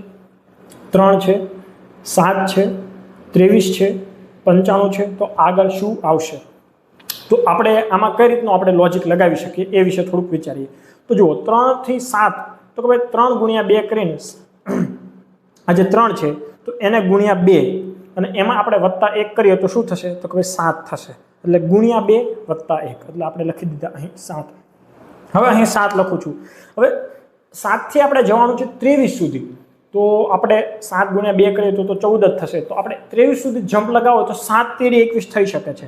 તો અહીં હું કરીશ ગુણ્યા 3 તો 7 તેરી 21 થઈ ગયા અને આપણે જવાનું ક્યાં છે 23 સુધી. તો +2 કરીશ. હવે તમે જુઓ પહેલાં મેં ગુણ્યા 2 +1 કર્યું હતું, પછી મેં ગુણ્યા 3 +2 કર્યું હતું. તો આપણને હલકો આઈડિયા આવતો જોઈએ કે ભાઈ ગુણાકારમાં એક સંખ્યા વધારવાની છે. એનો મતલબ કે અહીં જે 23 હતા તો 23નો હું ગુણાકાર કરીશ 4 સાથે. તો આપણે અહીં ગુણા 4 કરી દઈએ તો શું આવશે તો કે ભાઈ 92 આવશે, બરાબર છે. અને 92માં હવે આપણે એડ કરવાના છે કેટલા તો કે ભાઈ 3 એટલે થઈ જશે કેટલા તો કે ભાઈ 95. તો ચલો આ પણ આપણું લોજિક એકદમ વ્યવસ્થિત ચાલે છે. હવે આપણે શું કરવાનું છે તો આ જે 95 છે એને ગુણાકાર કરવાનો છે કોની સાથે? તો ભાઈ 4 નો વારો આવી ગયો, હવે આપણે 5 સાથે કરવાનો છે. 5 5 25, અહીં 9 5 45 ને આવ્યા 47, તો 475 અહીં થશે. આમાં એડ શું કરવાનું છે? તો કે ભાઈ 1 2 3, હવે આપણે એમાં 4 એડ કરવાના છે, તો +4, તો આપણો જે જવાબ આવશે 4 7 9, તો 4 7 9 ક્યાં છે? તો ભાઈ સી ઓપ્શન છે એ સાચો જવાબ બનશે. ત્યાર પછીનો પ્રશ્ન છે કે ભાઈ 0.12, 12 ની માથે 12 છે, તો એને અપૂર્ણાંક સ્વરૂપમાં કઈ રીતે લખાશે? હવે આ પ્રશ્ન ખૂબ સરળ છે, આનો તમને ખાલી કોન્સેપ્ટ ખબર હોવો જોઈએ. તો આમાં જે અંકની ઉપર 12 હોય એ અંશમાં આવશે. તો ભાઈ 12 શેના ઉપર છે? તો ભાઈ 12 ની ઉપર 12 છે, તો અહીં આપણે અંશમાં લખશું 12. હવે છેદમાં જેટલા અંકો ઉપર 12 છે એટલી સંખ્યામાં 9 લખવાના. એટલે અહીં જુઓ, આ 1 અને આ 2, એટલે ટોટલ 2 અંક છે. 12 માં કેટલા હોય અંક? 2 હોય. હમણાં 112 હોત તો ટોટલ 3 અંક હોત, તો અહીં કેટલા અંક છે? તો કે ભાઈ 12 છે, 2 અંક છે, તો છેદમાં જેટલા અંક હોય એટલા 9 આવશે. એટલે 12 ના છેદમાં 99 ક્યાં છે? તો કે ભાઈ 12 ના છેદમાં 99 એ સાચો જવાબ બનશે. હવે આ પ્રશ્ન હું તમને કરું છું થોડો ટ્વિસ્ટ, અને હું તમને એવું પૂછું છું કે 0.12 જ રાખું છું, પણ જે ઉપર જે 12 ની નિશાની છે એ ફક્ત બગડા ઉપર છે. એટલે આનો મતલબ એવો થશે કે 0.1 એમનો એમ રહેશે, અને પછી 2 2 2 2 આવી રીતે અચળ સુધી, ઇન્ફિનિટી સુધી જાય છે. તો આને અપૂર્ણાંકમાં કઈ રીતે લખાશે એ તમારે ઓપ્શન કોમેન્ટ કરવાનો છે, બરાબર, જે સાચો જવાબ હોય એ. ત્યાર પછીનો પ્રશ્ન છે કે કોઈ એક રકમ જે છે એ 8 વર્ષમાં સાદા વ્યાજે કયા વ્યાજ દર પર 2 ગણી થશે? બરાબર છે, કોઈ રકમ 8 વર્ષમાં સાદા વ્યાજે કયા વ્યાજ દર પર 2 ગણી થશે? તો આપણે એક રકમ ધારી લઈએ કે ભાઈ 100 રૂપિયા છે. હવે એને આપણે 2 ગણી કરવાની છે, બરાબર છે, એટલે કેટલા રૂપિયા થશે? તો ભાઈ 200 રૂપિયા થશે. આવો એક પ્રશ્ન આપણે અગાઉ પણ જોઈ ચૂક્યા છે. હવે જે 200 રૂપિયા થયા છે, તો આપણને સીધું દેખાય છે કે ભાઈ 100 રૂપિયાનો એમાં શું મળેલું છે ને? તો કે ભાઈ વ્યાજ મળેલું છે. આપણે શોધવાનું શું છે? તો કે ભાઈ વ્યાજનો દર જોતો છે. તો આપણે જે અગાઉ મેં તમને કીધું હતું કે ભાઈ I = PRN છેદમાં 100 વાળું સૂત્ર યુઝ કરવાનું છે. તો I જે છે આપણી પાસે છે કેટલો છે? તો કે ભાઈ 100 રૂપિયા છે, બરાબર છે, જે છે એ લખું છું. આ 100 અહીં ગુણાકારમાં જશે, તો એ 100 અહીં કરી દઉં છું. P અને N બરાબરની પેલી સાઈડ જાય તો એ છેદમાં જતા રહે. P આપણે કહી દઈએ 100, અને N કેટલો છે? તો કે ભાઈ આ 8 છે. 100 100 ઉડી ગયા. હવે 25 4 100 થશે, એટલે કે અહીં આપણે ઉડાડવા હોય તો અહીં 4 ગુણ્યા હું 2 ઇઝીલી ઉડાડવા માટે કરી દઉં છું, તો અહીં 100 ના થઈ જશે 25, અને 25 ના છેદમાં 2, તો આપણો જવાબ આવશે કેટલો? તો કે 12.5% જે વ્યાજ દર હોય ને, તો આ આખું શક્ય થઈ શકે. તો ક્યાં છે 12.5? B માં, તો B છે એ સાચો જવાબ બનશે. ત્યાર પછીનો 34મો પ્રશ્ન છે, અને આ પ્રશ્ન થોડોક ટ્રિકી છે, અને લગભગ 20 થી 25% લોકોને તો રકમ પણ નહીં સમજાણી હોય, તો સમજ્યા હશે તો ખોટી સમજ્યા હશે. એટલે ખાસ આ સમજજો, અને પૂછાઈ શકે એવો દાખલો છે. રકમ એવી છે કે 3 વર્ષ અને 2 વર્ષ માટે ચક્રવૃદ્ધિ વ્યાજ અને સાદા વ્યાજનું અંતર ક્રમશઃ 23:7 ના પ્રમાણમાં છે, તો પ્રતિ વર્ષ વ્યાજનો દર શોધો. રકમ એવું કહેવા માંગે છે કે જ્યારે તમે કોઈ એક રકમ છે, માની લો 1000 રૂપિયા છે, એને તમે જ્યારે 3 વર્ષ માટે સાદા વ્યાજ અને ચક્રવૃદ્ધિ વ્યાજ માટે મૂકો છો, ત્યારે જે તફાવત આવે છે 3 વર્ષ માટે એ 23 ગુણક છે, અને એ જ રકમને જ્યારે તમે 2 વર્ષ માટે ચક્રવૃદ્ધિ વ્યાજ અને સાદા વ્યાજે મૂકો છો, ત્યારે એનો જે તફાવત આવે છે, અને આ બંનેનો જે ગુણોત્તર છે એ કેટલો છે? તો 23:7 છે. એટલે હું તમને એવું કહું કે 3 વર્ષની જ્યારે વાત થતી હોય ત્યારે એ રકમનો ચક્રવૃદ્ધિ વ્યાજ માઇનસ તમે જ્યારે સાદું વ્યાજ કરો છો, 2 વર્ષની વાત થતી હોય ત્યારે તમે જ્યારે ચક્રવૃદ્ધિ વ્યાજ માઇનસ સાદું વ્યાજ કરો છો, આ બંનેનો જ્યારે તમે ગુણોત્તર લો છો ને, ત્યારે કેટલો આવે છે? તો 23/7 આ રકમ કહેવા માંગે છે. હવે તમને એકદમ ક્લિયર થઈ ગયું હશે. હવે આપણી પાસે 3 વર્ષનો તફાવત હોય તો એનું સૂત્ર પણ છે, અને 2 વર્ષનો તફાવત હોય તો એનું સૂત્ર પણ છે. તો આપણે 3 વર્ષનું સૂત્ર શું છે? તો કે PR² કૌંસમાં 300 + R, બીજું શું છે? તો કે ભાઈ છેદમાં 100⁵. આ આખાના છેદમાં હવે 2 વર્ષ માટેનું શું છે? તો કે PR² એના છેદમાં 100². હવે આપણને ખબર છે કે PR² ઉડી જશે, 100⁵ છેદમાં આવશે, 100² અંશમાં જશે, એટલે આ 2 ઘાત ઉડી જશે, આ 3 ઘાતમાંથી વચ્ચે કેટલા? 100, અને બરાબરની પેલી સાઈડ તો જે 23/7 છે એમના એમ જ રહેશે. હવે વધે છે શું?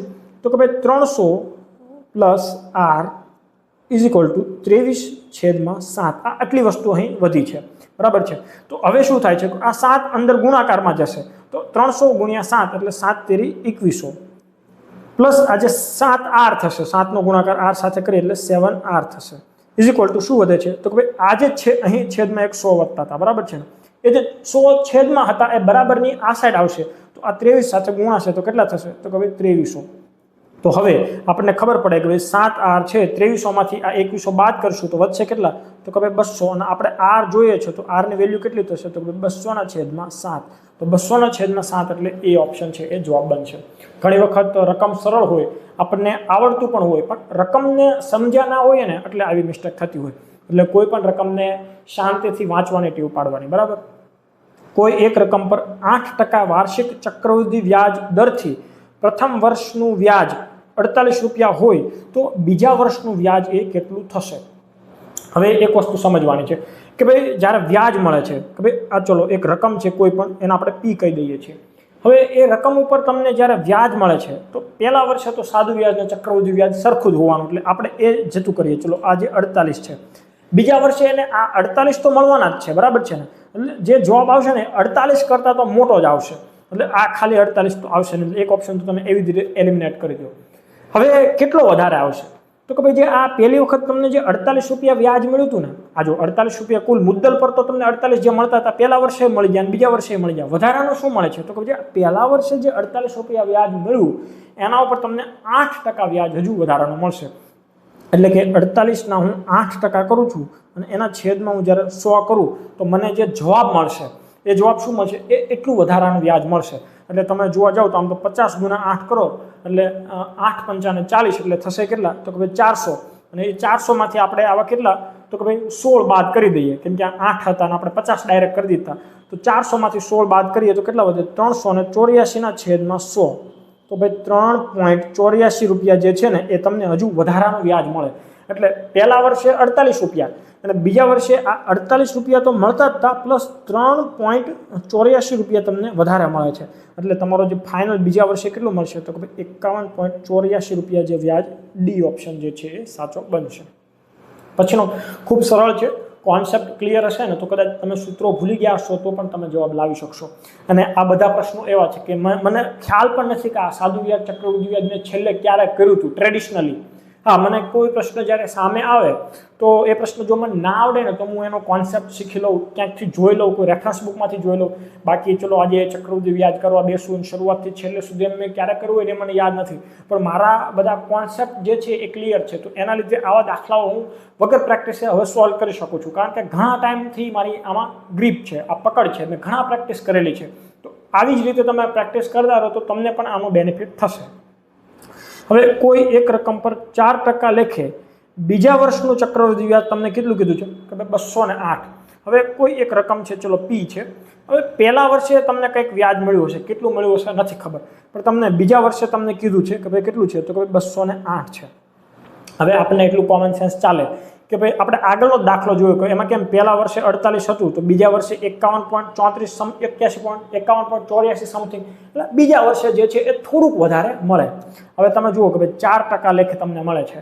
હવે આમાં પહેલા વર્ષે તમારે શું રકમમાં કીધું છે શું તો કે ભાઈ મૂડી શોધવાની છે, બરાબર છે. મૂડી કેટલી છે એ જ શોધવાની છે. હવે આપણને ખબર છે કે જે પણ મૂડી હોય એનું 4% લેખે તમને બીજા વર્ષે ચક્રવૃદ્ધિ વ્યાજ 208 રૂપિયા મળ્યું. તો આપણે અપ્રોક્સિમેટલી ગણીને ચાલીએ ને તો કે ભાઈ પહેલા વર્ષે 200 રૂપિયા સમથિંગ વ્યાજ મળ્યું હોય, રાઉન્ડ ફિગર લઈએ છીએ. તમે 190 લઈને પણ ટ્રાય કરો ને તોય ચાલે. તો હવે તમે ઓપ્શન પરથી ટ્રાય કરો કે ભાઈ કઈ સંખ્યા છે એના હું 4% કરું તો મને 200 ની આસપાસનો જવાબ મળે છે. તો આપણે એ ઓપ્શનથી ટ્રાય કરીએ કે ભાઈ હું 2500 છે એના હું 4% કરું છું તો આ જે 0 ઉડી જશે, આ 0 તો 25 4 થશે કેટલા 100. આપણે લાવવાના છે કેટલા તો કે ભાઈ 200. તો 2500 કરતાં ડબલ હોય એ જવાબ આવી શકે. તો ચલો આ જે છે એ 5000. તો હવે 5000ને ટ્રાય કરીએ તો 5000ના તમે જ્યારે 4% કરો છો તો કેટલા થશે તો આ 0 ઉડી ગયા, એટલે આ જે છે 54 કેટલા થશે 200. તો ચલો આ 200 થઈ ગયા. તો હવે એવું માનો કે આ 200 અને આ 200. હવે એક વખત ટ્રાય કરી જુઓ કે ભાઈ બીજા વર્ષે એ 208 થાય છે તો કે ભાઈ આ જે 200 રૂપિયા તમને મળ્યા હતા આપણો જવાબ આવી ગયો છે 5000, ખાલી વેરિફિકેશન થાય છે. તો આ જે 200 હતા એમાં મને એડિશનલ 4% આપણે આગળના દાખલામાં જોયું હતું કે ભાઈ જે 48 હતા એના પણ આપણે વ્યાજ કર્યું હતું. તો આ 200 નો તમે 4% લેખે વ્યાજ કરો તો 100 વડે તો અહીં જે છે એ 0 ઉડી જશે. એટલે બીજા વર્ષે આ 200 પ્લસ આ વધારાના 8 એટલે તમને 208 રૂપિયા વ્યાજ અને એ તમને રકમમાં આપેલું પણ છે. તો તમારો જવાબ અહીં આ રીતે આવી જશે 5000 રૂપિયા. ત્યાર પછી રિઝનિંગના પ્રશ્નો છે. તો એમાં કંઈક એવું છે કે એક મહિલા તરફ આંગળી ચીંધીને એક વ્યક્તિએ કહ્યું. તો અહીં આપણે એક મહિલાનો ફોટો બનાવી દઈએ છીએ. ચલો એક મહિલા છે. હવે કે તેના એકમાત્ર ભાઈનો દીકરો, તો આ જે મહિલા છે એનો એકમાત્ર ભાઈ, એટલે અહીં એક એનો કોઈ ભાઈ હશે અને એનો એક દીકરો છે, બરાબર છે, એ મહિલાનો ભાઈનો દીકરો. તો અહીં આપણે એનો દીકરો બતાવી દીધું છે, એ પણ પ્લસની સાઇનમાં. એ કોણ છે? તો કે ભાઈ મારી પત્નીનો ભાઈ છે. એટલે અહીં એક પત્ની છે, આ વ્યક્તિ છે, અને આ વ્યક્તિની પત્ની કોણ છે? તો કે ભાઈ આ. અને એનો કોણ ભાઈ છે? તો કે ભાઈ આ રકમની અંદર તમને જે કીધું છે એ. આ તમને ડાયાગ્રામ જોશો ને તો ખ્યાલ આવશે, બાકી સાંભળતા હશો તો તમને એકલું આ એવું જ થશે, બરાબર છે. હવે તમે જુઓ, હું તમને ફરી એક વખત સમજાવું છું કે ભાઈ આ એક વ્યક્તિ છે, એણે આ મહિલાને જોઈને શું કીધું છે? તો કે ભાઈ તેના એકમાત્ર ભાઈનો દીકરો. તો આ મહિલા છે, એનો એકમાત્ર ભાઈ એટલે આ થયો. હવે એનો એક દીકરો એટલે આવડો આ જે પ્લસ છે એને આપણે કહી દઈએ આ દીકરો થયો. તો કે ભાઈ હા, આનો દીકરો થયો. આ જે છે એ કોણ છે? તો કે ભાઈ મહિલા છે, આ મહિલાનો ભાઈ છે, બરાબર છે. એ કોણ છે? તો કે ભાઈ આ જે પુરુષ જે છે આંગળી ચીંધીને વાત કરે છે એની એક પત્ની છે, એનો એક ભાઈ છે. તો તમે જુઓ તો આ મહિલા સાથે આ પુરુષનો જે સંબંધ છે એ શું હોઈ શકે? હવે તમે જુઓ કે પુરુષની પત્ની છે, બરાબર. હવે એનો ભાઈ છે, તો એના પત્નીનો ભાઈ એટલે શું થયો? તો ભાઈ આ એનો સાળો થશે. અને એનો સાળાનો પિતા એ કોણ થાય છે? તો કે ભાઈ આ એનો સસુર થશે, સસુર, બરાબર છે ને. તો આ એનો સસુર થયો. અને આ એ મહિલા એનો એકમાત્ર ભાઈ છે, એટલે આ મહિલાનો ભાઈ. એટલે આ પુરુષની કોણ છે? તો કે ભાઈ એના સસુર જે છે, એના જે સાસરા છે, તો એની એ બહેન છે. તો આમાં એવો ક્યાંય ઓપ્શન છે કે ભાઈ સાસરાની બહેન? તો એ ક્યાંય નથી, એટલે એક પણ નહીં આવશે, બરાબર. થોડુંક કોમ્પ્લેક્સ લાગે તો એક વખત રિવાઇન્ડ કરીને જોશો તો તમને ખ્યાલ આવી જશે, બરાબર છે. ત્યાર પછીનો પ્રશ્ન છે કે ભાઈ કમલનું એવું કહેવું છે, બરાબર છે, એક કમલભાઈ છે, એનું શું કહેવું છે? તો કે ભાઈ આ એક રવિ છે, તો રવિની માં એ મારી માતાની એકમાત્ર દીકરી છે. તો આપણે એવું કહી દઈએ કે ભાઈ આ રવિ જે છે એ રવિની એક માતા છે, બરાબર છે. તો આ લખ્યું એની માતા. હવે એ કોણ છે? તો ભાઈ કમલની માતાની એકમાત્ર દીકરી છે. તો અહીં પહેલા તો એક લખી દઈએ કે આ જે આ રવિની માતા છે એની એક માતા બનાવી દઈએ છીએ, બરાબર છે. તો ચલો આ રવિની માતા થઈ, અને આ રવિની માતાની પણ આ માતા થઈ છે, બરાબર છે. એટલે આ રવિના દાદી કે નાની XYZ નાની જ થાય, બરાબર છે. મમ્મી હોય એને આપણે નાની કહીએ. હવે કમલ એવું કહે છે કે ભાઈ રવિના મમ્મીના જે છે ને એ કોણ છે? તો ભાઈ એના મમ્મીના એકમાત્ર દીકરી છે. એટલે અહીં હું એવું કહી દઉં કે ભાઈ આ જે છે એ કમલ અહીં હોય અને આ જે રવિના મમ્મી છે ને એ એના બહેન બને છે, બરાબર છે. તો આ શક્ય થઈ શકે. હવે તમે આખું એક વખત જોશો તો તમને ખ્યાલ આવી જશે. અને પ્રશ્ન શું છે? તો કમલ રવિ સાથે કયા પ્રકારે સંબંધ ધરાવતો હશે? તો કમલ જે છે એ રવિને શું કહીને બોલાવશે? તો કે ભાઈ કમલ જે છે એનો ભાણેજ થશે. અને પ્રશ્ન એવો છે તો કમલ રવિ સાથે, એટલે રવિ કમલને શું કહીને બોલાવશે? તો કે ભાઈ મામા. તો અહીં તમારો જવાબ શું આવે છે? મામા, બરાબર છે. હવે એક વખત ફરીથી સમજાવું છું, ખાસ ધ્યાન રાખજો. રવિ છે એની સામે આંગળી ચીંધીને ભાઈ કમલભાઈ એવું કહે છે કે ભાઈ રવિની માતા, એટલે આ થઈ રવિની માતા, એ કોણ છે? તો કે ભાઈ મારી માતાની એકમાત્ર દીકરી છે. તો આ જે કમલ છે આ એના માતા છે અને એની એકમાત્ર દીકરી. તો આ કમલ અને આ રવિની માતા એ બંને શું થયા? ભાઈ બહેન થયા. પ્રશ્ન એવો છે તો કમલ રવિ સાથે, એટલે રવિ જે છે એ કમલને શું કહીને બોલાવશે? હવે આપણે મમ્મીના ભાઈને આપણે શું કહીને બોલાવીએ? મામા, બરાબર છે. તો અહીં મામા છે એ સાચો જવાબ બનશે. હવે ત્યાર પછીનો એક પ્રશ્ન એવો છે, આપણે જે કહેવાય ને કે ભાઈ એક પ્રશ્ન ઉપરથી 4-5 પ્રશ્નો આવે એટલે આમાં કોઈ પણ પ્રકારની ભૂલ કરવાની થતી નથી. ખૂબ આરામથી વાંચવાનો છે અને પછી આના ઉપરથી જેટલા પણ પ્રશ્નો આપેલા હોય બધાના આપણે સાચા જવાબ આપવાના છે. પ્રશ્ન એવો છે કે ABCD અને E અને F 6 વ્યક્તિઓ છે. C F ની બહેન છે. તો આપણે લખી દઈએ કે ભાઈ આ જે કોઈ C છે એ છે એ બહેન છે. તો આપણે કહી દઈએ આ C અને આ જે છે આ Fની આપણને જે જેન્ડર ખબર નથી, તો આપણે એને કંઈ સ્પેસિફિક કરીશું નહીં કે ભાઈ કઈ જેન્ડર છે. પછીનો પ્રશ્ન, બીજું વિધાન એવું છે B E ના પતિનો ભાઈ છે. એટલે અહીં કોઈ E છે, બરાબર છે.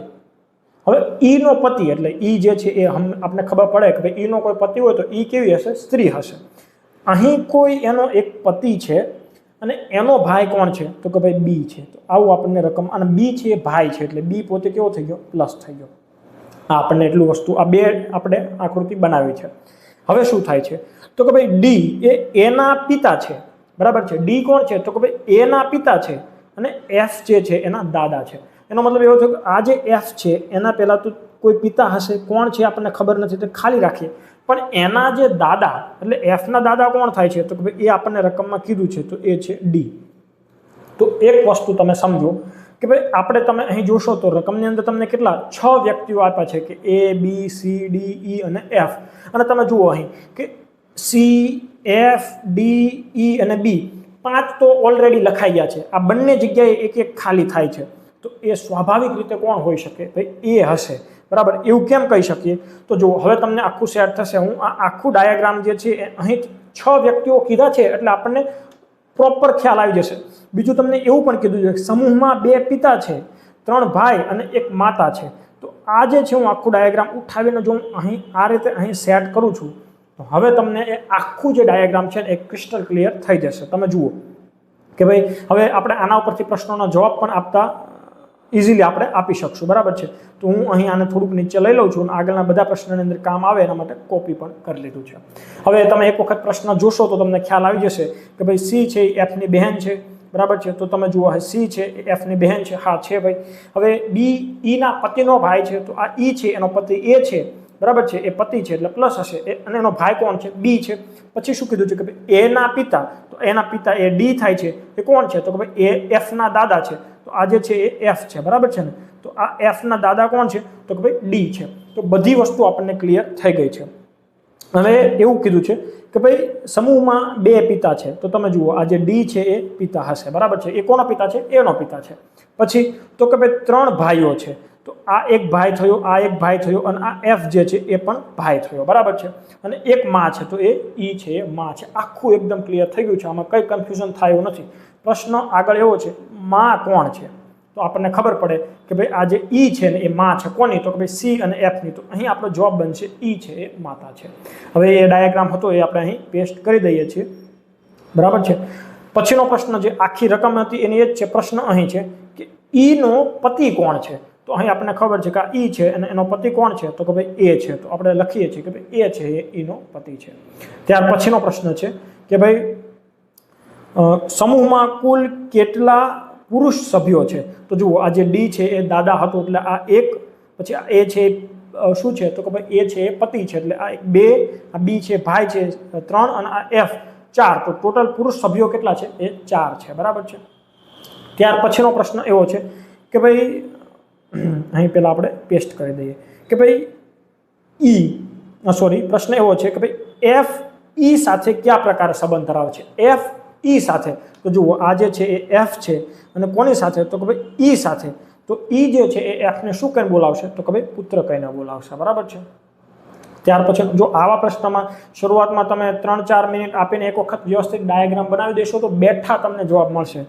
પ્રશ્ન એવો છે ક્યુ જૂથ ભાઈઓનું જૂથ છે એટલે કે પુરુષોનું જૂથ છે, બરાબર છે. તો તમે જુઓ કે ભાઈ આ એ ડી અને એફ. જુઓ આ એ છે, આ ડી છે અને આ એફ. તો આ બધા શું છે તો કે ભાઈ પુરુષોનું જૂથ છે, બરાબર છે. તો આ આપણને અહીં એડીએફ જે મળી જશે.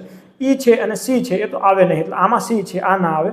આ એ બી અને એફ તો આ એ બી અને એફ આ પણ પુરુષોનું જૂથ થાય છે. એ સી એફ તો સી તો મહિલા છે એટલે આ પણ ના આવે. તો એ બી એફ આપણે શું કામ ના રાખ્યું, બરાબર છે. કદાચ અહીં ટાઈપિંગમાં કંઈ હોય અથવા તો એડીએફ તો એક વખત આપણે આ 43મો પ્રશ્ન છે એ એક વખત ઓપ્શનમાં કંઈ ટાઈપિંગમાં મિસ્ટેક નથી થતી એ ચેક કરી લઈશું. બાકી આપણો જે ડાયાગ્રામ છે એ તો કમ્પ્લીટ થઈ જાય છે, બરાબર છે. હવે ત્યાર પછીનો પ્રશ્ન છે એ ક્રમ કસોટીનો છે કે ભાઈ એક હરોળમાં શિખર પાછળથી 9મા સ્થાને છે. તો આપણે એક હરોળ જ બનાવી દઈએ, એક સીધી એવી, બરાબર છે. હવે આમાં શું કીધું છે એક હરોળમાં શિખર પાછળથી 9મા સ્થાને છે.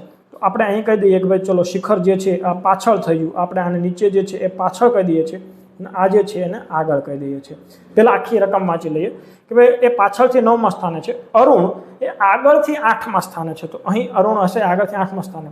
નિખિલ આ બંનેની બરોબર વચ્ચે છે. તો હરોળમાં ઊભા રહેલા બાળકોની ઓછામાં ઓછી સંખ્યા. હવે તમે એક એવી રીતે પણ વિચારી શકો કે ભાઈ જો આગળથી તમને કીધું છે તો તમે એક આગળથી આ લઈ લો કે ભાઈ અરુણ આગળથી 8મો છે તો તમે આને 8મો કહી દો, આ ભાઈ પાછળથી કેટલામો હતો તો કે ભાઈ 9મો છે તો આને તમે 9મો કહી દો, અને તમને કીધું કે ઓછામાં ઓછી તો તમે આ બંનેની વચ્ચે એક નિખિલ કહી દો તો તમે એવું કહો 18, તો આવી રીતે ઓછામાં ઓછી સંખ્યા ના મળે.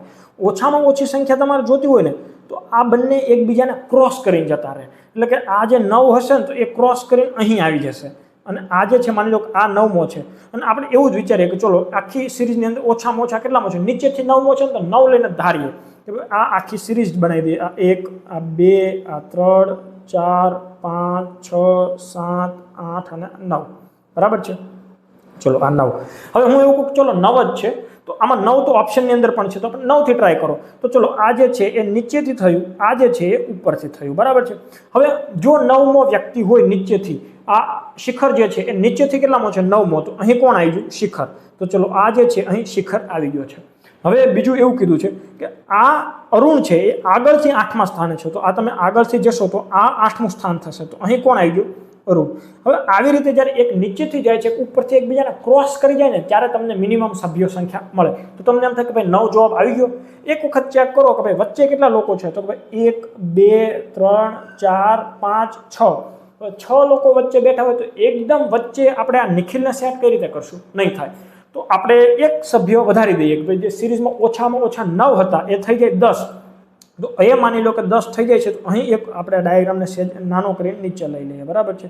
હવે આ જે ડાયાગ્રામ છે એમાં આ 9 હતા એની બદલે જો હું અહીં એવું કહી દઉં છું કે ભાઈ આ એક 10મો વ્યક્તિ હોય આ, તો હવે શું થશે કે ભાઈ જે અરુણ હતો આ તો અહીં નીચેથી જે થતો હતો એ તો નીચેથી જેમનો હતો શિખર, અહીં શિખર તો એવો ને એવો જ રહેવાનો છે, પણ હવે શું થશે તો કે ભાઈ આપણો આ ભાઈ છે અરુણ એ ઉપરથી 8મો એટલે એ હવે અહીં આવી જશે, બરાબર છે. તો આ સ્થાન થઈ ગયું અરુણનું થઈ ગયું. તો હવે તમે જુઓ કે ભાઈ વચ્ચે કેટલા લોકો છે, તો કે ભાઈ 1, 2, 3, 4 અને 5, અને જ્યારે એકી સંખ્યામાં 5 લોકો વચ્ચે હોય ને તો અહીં તમે એક્ઝેક્ટ વચ્ચે નિખિલને તમે બેસાડી શકો છો. તો આ સિચ્યુએશનની અંદર આ આપેલી રકમની અંદર બધી વસ્તુ ફૂલફિલ થાય છે, તો આપણે એમાં મિનિમમ જે સભ્ય સંખ્યા કેટલી હશે 10 હશે. આમ તો તમે 9 લાઈન પણ ટ્રાય કરી શકો કે ભાઈ જે 9 છે એ નીચેથી 9મું અને ઉપરથી 8મું, પણ એમાં નિખિલ વચ્ચે સેટ નહોતો થતો એટલે આપણે વધારે વિચારવું પડ્યું, બરાબર છે. પછીનો પ્રશ્ન છે કે 60 બાળકોના એક વર્ગમાં કે જ્યાં છોકરીઓની સંખ્યા છોકરાઓ કરતાં 2 ગણી છે, એટલે કે ભાઈ ગર્લ્સ અને બોયઝનો રેશિયો તમે જોવા જાઓ તો કેટલો છે, તો 2:1, ગર્લ્સ વધારે છે. ટોટલ એની સંખ્યા કેટલી થઈ 3 એકમ, અને આપણને ખબર છે કે ટોટલ જે છે એ 60 વ્યક્તિઓ છે એટલે 1 એકમની વેલ્યુ કેટલી થઈ 20. એનો મતલબ એવો થયો કે ભાઈ જે મહિલાઓ છે એ 40 છે અને જે પુરુષો જે છે છોકરાઓ જે છે એ કેટલા હશે 20. આટલી વસ્તુ તમે રકમ વાંચો ને ત્યાં તમને ખ્યાલ આવી જવો જોઈએ. હવે આપણે આગળ જોઈએ. કમલનું સ્થાન કેટલામું છે, તો કે ભાઈ ઉપરથી 17મું સ્થાન છે. તો અહીં હું ડાયાગ્રામ બનાવું છું કે ભાઈ ચલો આ જે છે આ ઉપર છે અને ઉપરથી અહીં જે 17મું સ્થાન છે અહીં ભાઈ કોણ છે, તો કે ભાઈ કમલ છે, બરાબર છે. તો ચલો આ લખી દીધું છે કમલ. પ્રશ્ન એવો છે કે જો કમલ છે, બરાબર છે, જો 9 છોકરીઓ કમલ કરતાં આગળ હોય તો કમલ પછી કેટલા છોકરાઓ હશે. તો પહેલાં તો એક વસ્તુ સમજો કે કમલનું સ્થાન 17મું છે તો કમલની પહેલાં કુલ કેટલા વ્યક્તિઓ હશે, તો કે ભાઈ 16 વ્યક્તિઓ હશે. અને રકમની અંદર તમને શું કીધું છે કે 9 છોકરીઓ કમલ કરતાં આગળ છે, એનો મતલબ કે આ જે 16 છે એમાં તો 9 તો કેટલી છે છોકરીઓ જ છે, એટલે આ 16માંથી તમે જ્યારે 9ને બાદ કરો છો ત્યારે છોકરાઓની સંખ્યા કેટલી હશે, તો કે ભાઈ 7 છોકરાઓ કમલ કરતાં આગળ હશે. કમલ પોતે 17મો એટલે કમલ હશે એ 8મો વ્યક્તિ થશે. અને તમને પૂછવું છે એવું કે કમલ પછી કેટલા હશે, તો જો કમલને ગણીને 1 થી 17 સુધીમાં કુલ 8 પુરુષો થઈ ગયા છે, તો આપણને ખબર છે કે કુલ પુરુષો કેટલા છે 20. તો કમલ પછી કેટલા હશે, કમલ એ 8મો છે તો કમલ પછી કેટલા હશે 12, બરાબર. ખૂબ સરળ છે, થોડુંક અમથું દિમાગ ચલાવો તો કંઈ તકલીફ પડશે નહીં. પછીનો પ્રશ્ન છે કે એક હરોળમાં અજય આગળથી 18મા સ્થાને છે જ્યારે ભાનુ પાછળથી 16મા સ્થાને છે. જો ચંદન આગળથી 25મા સ્થાન પર હોય તો એ અને બી ની એકદમ વચ્ચે બેઠો છે તો હરોળમાં કુલ કેટલા લોકો હશે. રકમ ફરી એક વખત વાંચીએ કે ભાઈ એક હરોળમાં અજય આગળથી 18મા સ્થાને છે જ્યારે ભાનુ પાછળથી 16મા સ્થાને છે. જો ચંદન આગળથી 25મા સ્થાન પર હોય અને એ અને બી ની એકદમ વચ્ચે બેઠો હોય, બરાબર. એ અને બી એટલે કોણ, અજય અને ભાનુ, બરાબર છે, એની વચ્ચે બેઠો હોય તો હરોળમાં કુલ કેટલા લોકો હશે. ખૂબ સરળ પ્રશ્ન છે. હવે અહીં આપણે લખી દઈએ કે ભાઈ ચલો આ જે છે આપણે ઉપરથી લખી દઈએ અને આ જે છે નીચેથી રકમની અંદર જે આપ્યું છે એ લખીએ. તો અજય જે છે આગળથી 18મા સ્થાને છે, તો હું એવું કહી દઉં કે ભાઈ આ છે એ આગળથી 18મા સ્થાન પર છે. પછી શું કીધું કે ભાઈ ભાનુ જે છે એ પાછળથી 16મા સ્થાને છે, તો આ જે નીચેથી હું અહીં કહી દઉં છું આ જે છે એ 16મું સ્થાન છે. અહીં કોણ છે તો કે ભાઈ ભાનુ છે, બરાબર છે. હવે શું કહે છે કે જે ચંદન જે છે આગળથી 25મા સ્થાને છે, એનો મતલબ શું થયો કે ભાઈ આ જે છે એ આગળથી એટલે ઉપરથી 25મા સ્થાને કોણ છે તો ભાઈ આ જે ચંદન છે અને ચંદનનું સ્થાન કેટલું છે તો કે ભાઈ 25મું છે. હવે ખાસ સમજો તો આ એ અને બી ની એકદમ વચ્ચે છે, એનો મતલબ આ જે 18 થી 25 આવ્યા છે તો એમાં જેટલા લોકો વચ્ચે બેઠા છે એટલા જ લોકો આ 25 થી આ ભાનુની વચ્ચે બેઠેલા છે. એટલે કે આ જે અજય છે તો આની અને આની વચ્ચે જેટલા લોકો છે એટલા જ લોકો નીચે છે. આપણે કુલ સંખ્યા જોતી હોય તો કેટલી મળશે તો કે ભાઈ ઉપરથી અજયનું સ્થાન કેટલું છે તો કે ભાઈ 18મું છે, તો કે ભાઈ ચલો આ 18. પછી તો કે 25 સુધી જવા માટે વચ્ચે કેટલા બેઠા છે તો કે ભાઈ 19, 20, 21, 22, 23 અને 24. કુલ કેટલા વ્યક્તિઓ છે તો કે 1, 2, 3, 4, 5 અને 6 વ્યક્તિઓ વચ્ચે બેઠેલા છે. તો +6 પ્લસ આ જે 25મો છે એ એક પોતે, પછી પાછા તમે નીચે જશો તો આ બીજા 6 અને આ જે 16 1 થી 16 સુધીના જે છે તો આ 16. તમે આવી રીતે કરો તો પણ તમારો જવાબ બહુ ઇઝીલી આવી જશે. બાકી તમે ખ્યાલ આવી જાય કે ભાઈ ચલો 18મો છે તો 18 થી મારે જવું છે 25 સુધી, તો 7 આપણે એડ કરવાના છે. તો વચ્ચે કેટલા બેઠેલા હોય તો કે ભાઈ 6, તો કે ભાઈ 1 થી 18, 18માં તમે 6 એડ કરો એટલે કેટલા થશે તો કે ભાઈ 24, 25મો એક પોતે એટલે 25 અને પછી આગળ જશો તો એમાં તમારે બીજા કેટલા એડ કરવાના છે તો કે ભાઈ 22. તો આ બંનેનો સરવાળો કેટલો થશે તો કે ભાઈ 47 જે છે એ તમારો સાચો જવાબ બનશે, બરાબર છે. ત્યાર પછી આપણે કથન અને વિધાનવાળા પ્રશ્નો જે છે એના ઉપરથી નિષ્કર્ષ. હવે આમાં અલગ અલગ લોકો અલગ અલગ નિષ્કર્ષ કાઢતા હોય છે, પણ ઇવેન્ચ્યુઅલી એવું થાય છે કે ભાઈ પેપર સેટરને જે પ્રશ્ન સાચો લાગે એ સાચો બનતો હોય છે. અને આ જે પ્રશ્નો જે છે એ સેન્ટ્રલ ગવર્મેન્ટની કોઈ અલગ અલગ એક્ઝામમાં પૂછાયેલા જે પ્રશ્નો છે એ જ ઉઠાવેલા છે. અને આમાં કદાચ તમને અમુક પ્રશ્નોમાં ક્વેરી લાગી શકે, પણ એમાં એને જે ફાઇનલ આન્સર રાખ્યો હતો એ જ આપણે અહીં આન્સર રાખેલા છે. તો કથન એવું છે કે સવારે ચાલવું સ્વાસ્થ્ય માટે લાભદાયી છે, બરાબર છે. આ એક કથન છે, એટલે કે ભાઈ તમે સવારે ચાલો તો તમારું સ્વાસ્થ્ય સારું રહે. આના સિવાય બહુ વધારે આપણે કંઈ વિચારવાનું નથી. તો નિષ્કર્ષ તમે એવો કાઢો કે ભાઈ દરેક સ્વસ્થ લોકો સવારે ચાલવા જાય છે તો કે ભાઈ ના, આવો કોઈ નિષ્કર્ષ નથી થતો. હા, સવારે ચાલવા જાય શક્ય છે એનું સ્વાસ્થ્ય સારું હોય, પણ જે દરેક લોકો એવું નથી કે જેનું સારું સ્વાસ્થ્ય છે એ ચાલવા જ જતા હોય, એટલે આ નિષ્કર્ષ તમે જાતે કાઢી શકો નહીં. પછી તો કે ભાઈ સાંજે ચાલવું હાનિકારક છે. ભાઈ એવું કોઈ કીધું નથી કે ભાઈ સાંજે ચાલવું હાનિકારક છે, એ ઓછું લાભકારક હોઈ શકતું હોય, બરાબર. એટલે હાનિકારક છે એવું કંઈ કીધું નથી, જેવું કીધું ન હોય આપણે જાતે અઝ્યુમ કરવાનું નથી. તો આપેલા નિષ્કર્ષ એક પણ અનુસરતું નથી, બરાબર છે. ન તો એક ન તો બે, કોઈ અનુસરતા નથી. બીજો પ્રશ્ન એવો છે કે કોઈ પણ દેશ આજના સમયમાં સંપૂર્ણ રૂપથી એટલે કે પૂર્ણ રૂપથી આત્મનિર્ભર નથી, બરાબર છે. કોઈ પણ દેશ પોતાની રીતે આત્મનિર્ભર નથી. જો પોતાની જ રીતે આત્મનિર્ભર હોય તો આયાત નિકાસ જ ના થતી હોય, બરાબર ને. તો હવે આપણે એના નિષ્કર્ષ પર આવીએ કે દેશને પોતાની જરૂરિયાત માટે દરેક વસ્તુનું ઉત્પાદન પોતાના દેશમાં કરવું અસંભવ છે. આ વસ્તુ પ્રેક્ટિકલ છે, એને જ આત્મનિર્ભર નથી એમ કહેવાય ને. કે જો દેશ પોતાના દેશમાં બધી વસ્તુઓનું ઉત્પાદન કરી દેતું હોય તો એ આત્મનિર્ભર થઈ જાય. અને વિધાન તમને કથન એવું છે કે ભાઈ આજના સમયમાં કોઈ પણ દેશ પૂર્ણ રૂપથી એ આત્મનિર્ભર નથી. તો પેલું નિષ્કર્ષ જે છે એની સાથે રિલેવન્ટ છે કે ભાઈ એને જ આત્મનિર્ભર નથી એવું કહેવાય.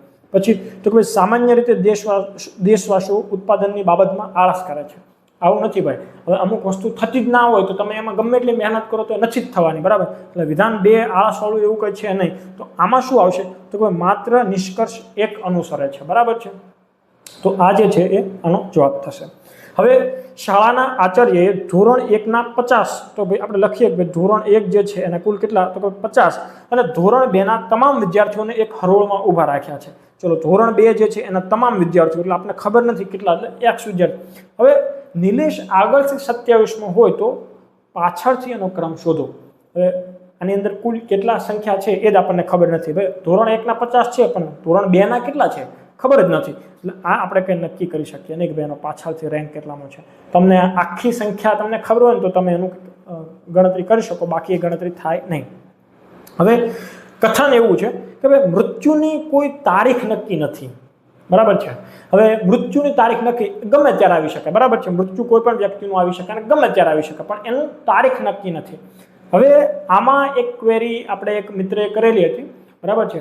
હવે એ મિત્ર સાથે વાત થઈ હતી મારી, અગાઉ વાત થયેલી. એવું કહે છે કે ભાઈ મારું નામ આમાં બોલો, એમને ઇન્ટ્રોવર્ટ પ્રકારે, પણ એમનો જે લોજિક હતો એકદમ વેલિડ હતો. પહેલાં આપણે આનો શું જવાબ આવે છે અને પછી એમની શું ક્વેરી હતી એ બંને ડિસ્કસ કરીએ. તો આમાં એવું છે કે ભાઈ મૃત્યુની કોઈ તારીખ નક્કી નથી. તો એના ઉપરથી નિષ્કર્ષ એવું આવે છે કે મનુષ્ય એક દિવસ મરવાનું જ છે. તો જવાબની અંદર આ નિષ્કર્ષ જે છે એ સાચું આપેલું છે, બરાબર. હવે આમનો એને અર્થઘટન એ રીતે કર્યું છે કે ભાઈ મૃત્યુની તારીખ નક્કી નથી. મૃત્યુ તો આવવાનું જ છે, મૃત્યુ નક્કી છે, પણ મૃત્યુની કોઈ તારીખ નક્કી નથી. તો મોત ગમે ત્યારે આવી શકે છે. તો નિષ્કર્ષ 2 એ તો અનુસરે જ છે, એમાં કોઈ શંકાને સ્થાન નથી.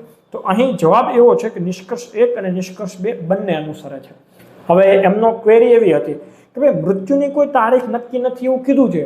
એવું ક્યાં કીધું છે કે ભાઈ દરેક વ્યક્તિનું મૃત્યુ નક્કી જ છે? એ તો આપણે જાતે અઝ્યુમ કરી લીધું છે. તો વેલિડ છે, પણ આ જે પ્રશ્ન હતો એની ફાઇનલ આન્સર કીની અંદર શું હતો? ડી જે છે એ સાચો જવાબ હતો. આપણે પીએસઆઈની પરીક્ષામાં પણ એવું જ થયું હતું કે ભાઈ આપણે જે રોકાણકારો વાળો પ્રશ્ન હતો કે જે શેર માર્કેટ પડે છે અને રોકાણકારો પૈસા પાછા લઈ લે છે. વાસ્તવમાં કેટલા બધા એવા મિત્રો છે આપણા કે ભાઈ જ્યારે શેર માર્કેટ ડાઉન થાય અને એના પૈસા જ્યારે એકદમ આનો પોર્ટફોલિયો રેડ થઈ જાય તો એ હોલ્ડ કરીને રાખતા હોય, બરાબર ને? કે ભાઈ અત્યારે પૈસા ખબર છે કે માર્કેટ ડાઉન થયું છે તો એ બધાને ઉઠાવી લેતા કે ભાઈ માર્કેટ ડાઉન થયું, ચલો કાઢી લઈએ, હોલ્ડ કરે છે કે જ્યારે પાછું ઉપર આવશે ત્યારે આપણે છતાંય તે એ આપણે લોજિકલ છે, છતાંય એ પ્રશ્ન ફાઇનલ આન્સર કીમાં આપણને ખબર છે. એટલે અમુક પ્રશ્નો જે છે પેપર સેટર કઈ રીતે એને ઇન્ટરપ્રેટ કરે છે એના ઉપર જતા રહે છે, બરાબર છે. ત્યાર પછીનો પ્રશ્ન એવો છે કે ભાઈ આપેલા જે અપૂર્ણાંકો છે એમાં સૌથી નાની સંખ્યા શોધો. તો આપણે પહેલા અપૂર્ણાંક લખી દઈએ તો 11/27 છે, બીમાં છે 15/29 છે, પછી 17/37 છે, અને પછી શું છે તો 33/47 છે. હવે આમાં આપણે ઘણી બધી રીતથી લાવી શકીએ. સંખ્યા નાની હોય તો ડાયરેક્ટ ભાગાકાર પણ કરી દઈએ, પણ અહીં આપણે તફાવતની રીતથી કરીશું. તો કે 11 અને 27 તફાવત કેટલાનો છે તો કે 16નો તફાવત છે. આ જે છે તો કે 15 અને 29 તફાવત કેટલાનો છે તો કે 14નો તફાવત છે. પછી તો કે 17 અને 37 તફાવત કેટલાનો છે તો કે 20નો છે. અને 33 થી 47માં તફાવત કેટલાનો છે? 14નો છે. તો હવે આપણને તફાવત બધા મળી ગયા છે. કેટલા? તો કે 14, 16, 14, 20 અને 14 છે, પણ આપણે લખતા નથી કેમ કે 14 તો ભાઈ એ કોમન જ છે, બરાબર છે. એ છેલ્લે આપણે લસા જ લેવાનો છે, એટલે 14 બે વખત લખવાનો કોઈ અર્થ નથી. લસા લઈએ તો લસા શું આવશે એ ખાસ સમજવા જેવું છે. અહીં હું તમને આ પ્રકારના દાખલા હોય ને ત્યારે તમારે જ્યારે સંખ્યા થોડોક આ તફાવત મોટા થશે, હમણાં તમારે લસા મોટો આવી જશે ત્યારે ગુણાકારમાં 16 ને તમે કેટલા વડે ગુણો તો 540 થાય લોકો. તો આવું હોય ને ત્યારે તમારે એના બધા અવયવ પાડી દેવાના, એટલે તમને ઇઝીલી સમજાઈ જશે. હું શું કહેવા માંગુ હમણાં હું કરીશ એટલે તમને ખ્યાલ આવશે. ચલો આપણે 2 વડે ભાગ ચલાવીએ તો અહીં 8 આવશે, અહીં 7 આવશે, અહીં 10 આવશે, બરાબર છે. હવે હજી 2 વડે ભાગ ચાલે છે તો આપણે 2 વડે ભાગ હજી ચલાવીએ તો અહીં 4 આવશે, અહીં 7 આવશે અને અહીં 5 આવશે, બરાબર. હવે તમે જુઓ, પહેલાં તમારે 4 વડે જ એકલો ભાગ ચલાવવો પડશે, પછી 7 વડે ચલાવવો પડશે અને 5 વડે. એટલે આપણે ટોટલ જે છે એ અવયવ કઈ રીતે પડ્યા તો કે 2 ગુણ્યા 2 ગુણ્યા 4 ગુણ્યા 7 ગુણ્યા 5 આ જે છે એ આનો લસા થશે. એટલી વસ્તુ તમને ક્લિયર થઈ ગઈ હશે, બરાબર છે. તો લસા કેટલો થાય છે તો એ આપણે લખી લઈએ તો કે ભાઈ 7 5 35, બરાબર છે. તો આ થયો 35.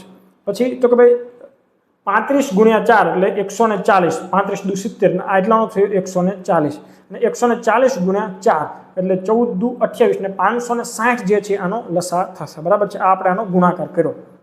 હવે મેં તમને આવા અવયવ લખવાનું શું કામ કીધું હતું તો ભાઈ હું તમને એવું પૂછું કે ભાઈ 16 ને કેટલા વડે ગુણો તો 560 થાય. તો આપણે જેમ સિમ્પલી આ જે 16 છે એના બાદ આમ સાઈડમાં લઈ લઈએ તો વધે કેટલા તો કે 35. તો ભાઈ 16 ને તમારે 35 વડે ગુણવા પડશે.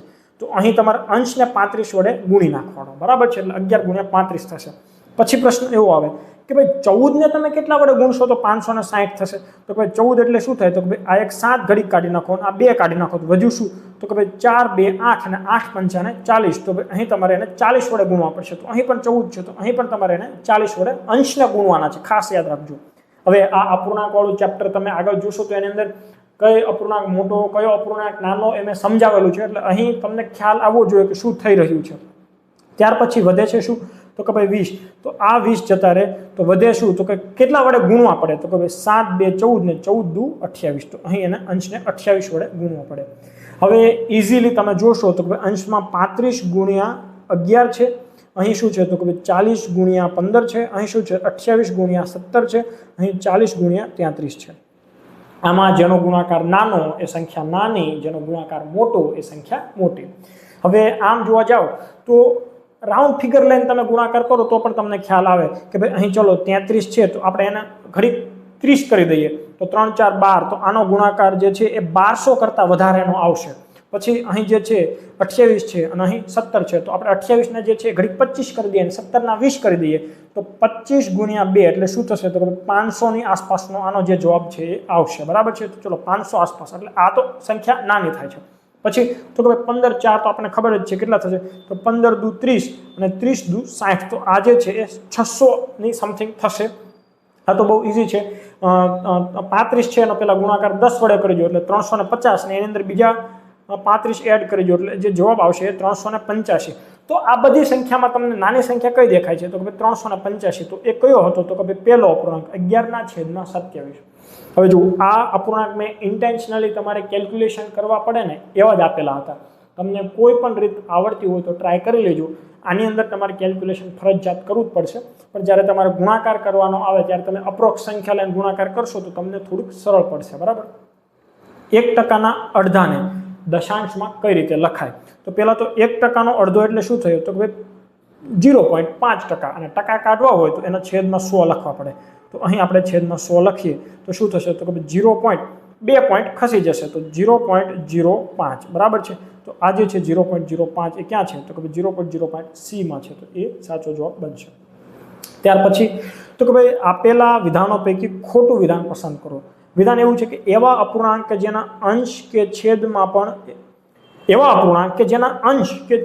પણ અપૂર્ણાંક હોય એને કમ્પાઉન્ડ અપૂર્ણાંક કહેવાય. વિધાન એકદમ સત્ય છે, બ્રહ્મ સત્ય કહેવાનું. બરાબર છે, જે અપૂર્ણાંકના છેદ સમાન હોય તેને સમછેદી અપૂર્ણાંક કહેવાય, એકદમ બ્રહ્મ સત્ય છે.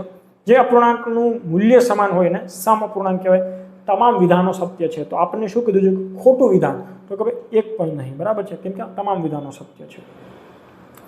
10 કેટલા શૂન્ય હોય આ પ્રશ્ન તો આમ આવો છે કે ભાઈ 10 ગુણ્યા 10 ગુણ્યા 10 આવી રીતે તમે 10 વખત લખો તો શૂન્ય કેટલા હોય તો કે ભાઈ જેટલા 10 હોય એટલા શૂન્ય હોય, એટલે આમાં જવાબ 10 આવે. ઘણા લોકો 10 ગુણ્યા 10 કરીને 100 કરે, બે જવાબ લખે, અથવા તો 10 ગુણ્યા 10 100 એટલે 100 0 લખે. આવું કદાચ કોઈ કરે એના માટે આવો પ્રશ્ન પૂછ્યો હતો.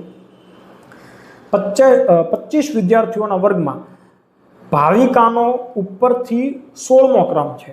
બરાબર છે, તો ચલો આપણે કહી દઈએ કે ભાઈ આ એક આખો આપણે ઉપર નીચે હોય એટલે એક ડાયાગ્રામ બનાવી દઈએ છીએ. બરાબર છે, તો ચલો આ જે ઉપર છે અને આ જે છે નીચે છે. હવે આમાં શું કીધું છે કે ભાઈ ભાવિકા જે છે એનો ઉપરથી ક્રમ કેટલામો છે તો કે ભાઈ આ જે છે 16મો છે, તો અહીં લખી દઈએ 16મો. અને દીપિકા ભાવિકાથી 5 ક્રમ આગળ છે, તો કે ભાઈ આ 1 ક્રમ 2 ક્રમ 3 ક્રમ 4 ક્રમ ને આ 5 ક્રમ આગળ છે. એટલે મતલબ શું થયો તો કે ભાઈ આ જે છે 15 14 13 12 અને કેટલી તો કે ભાઈ 11.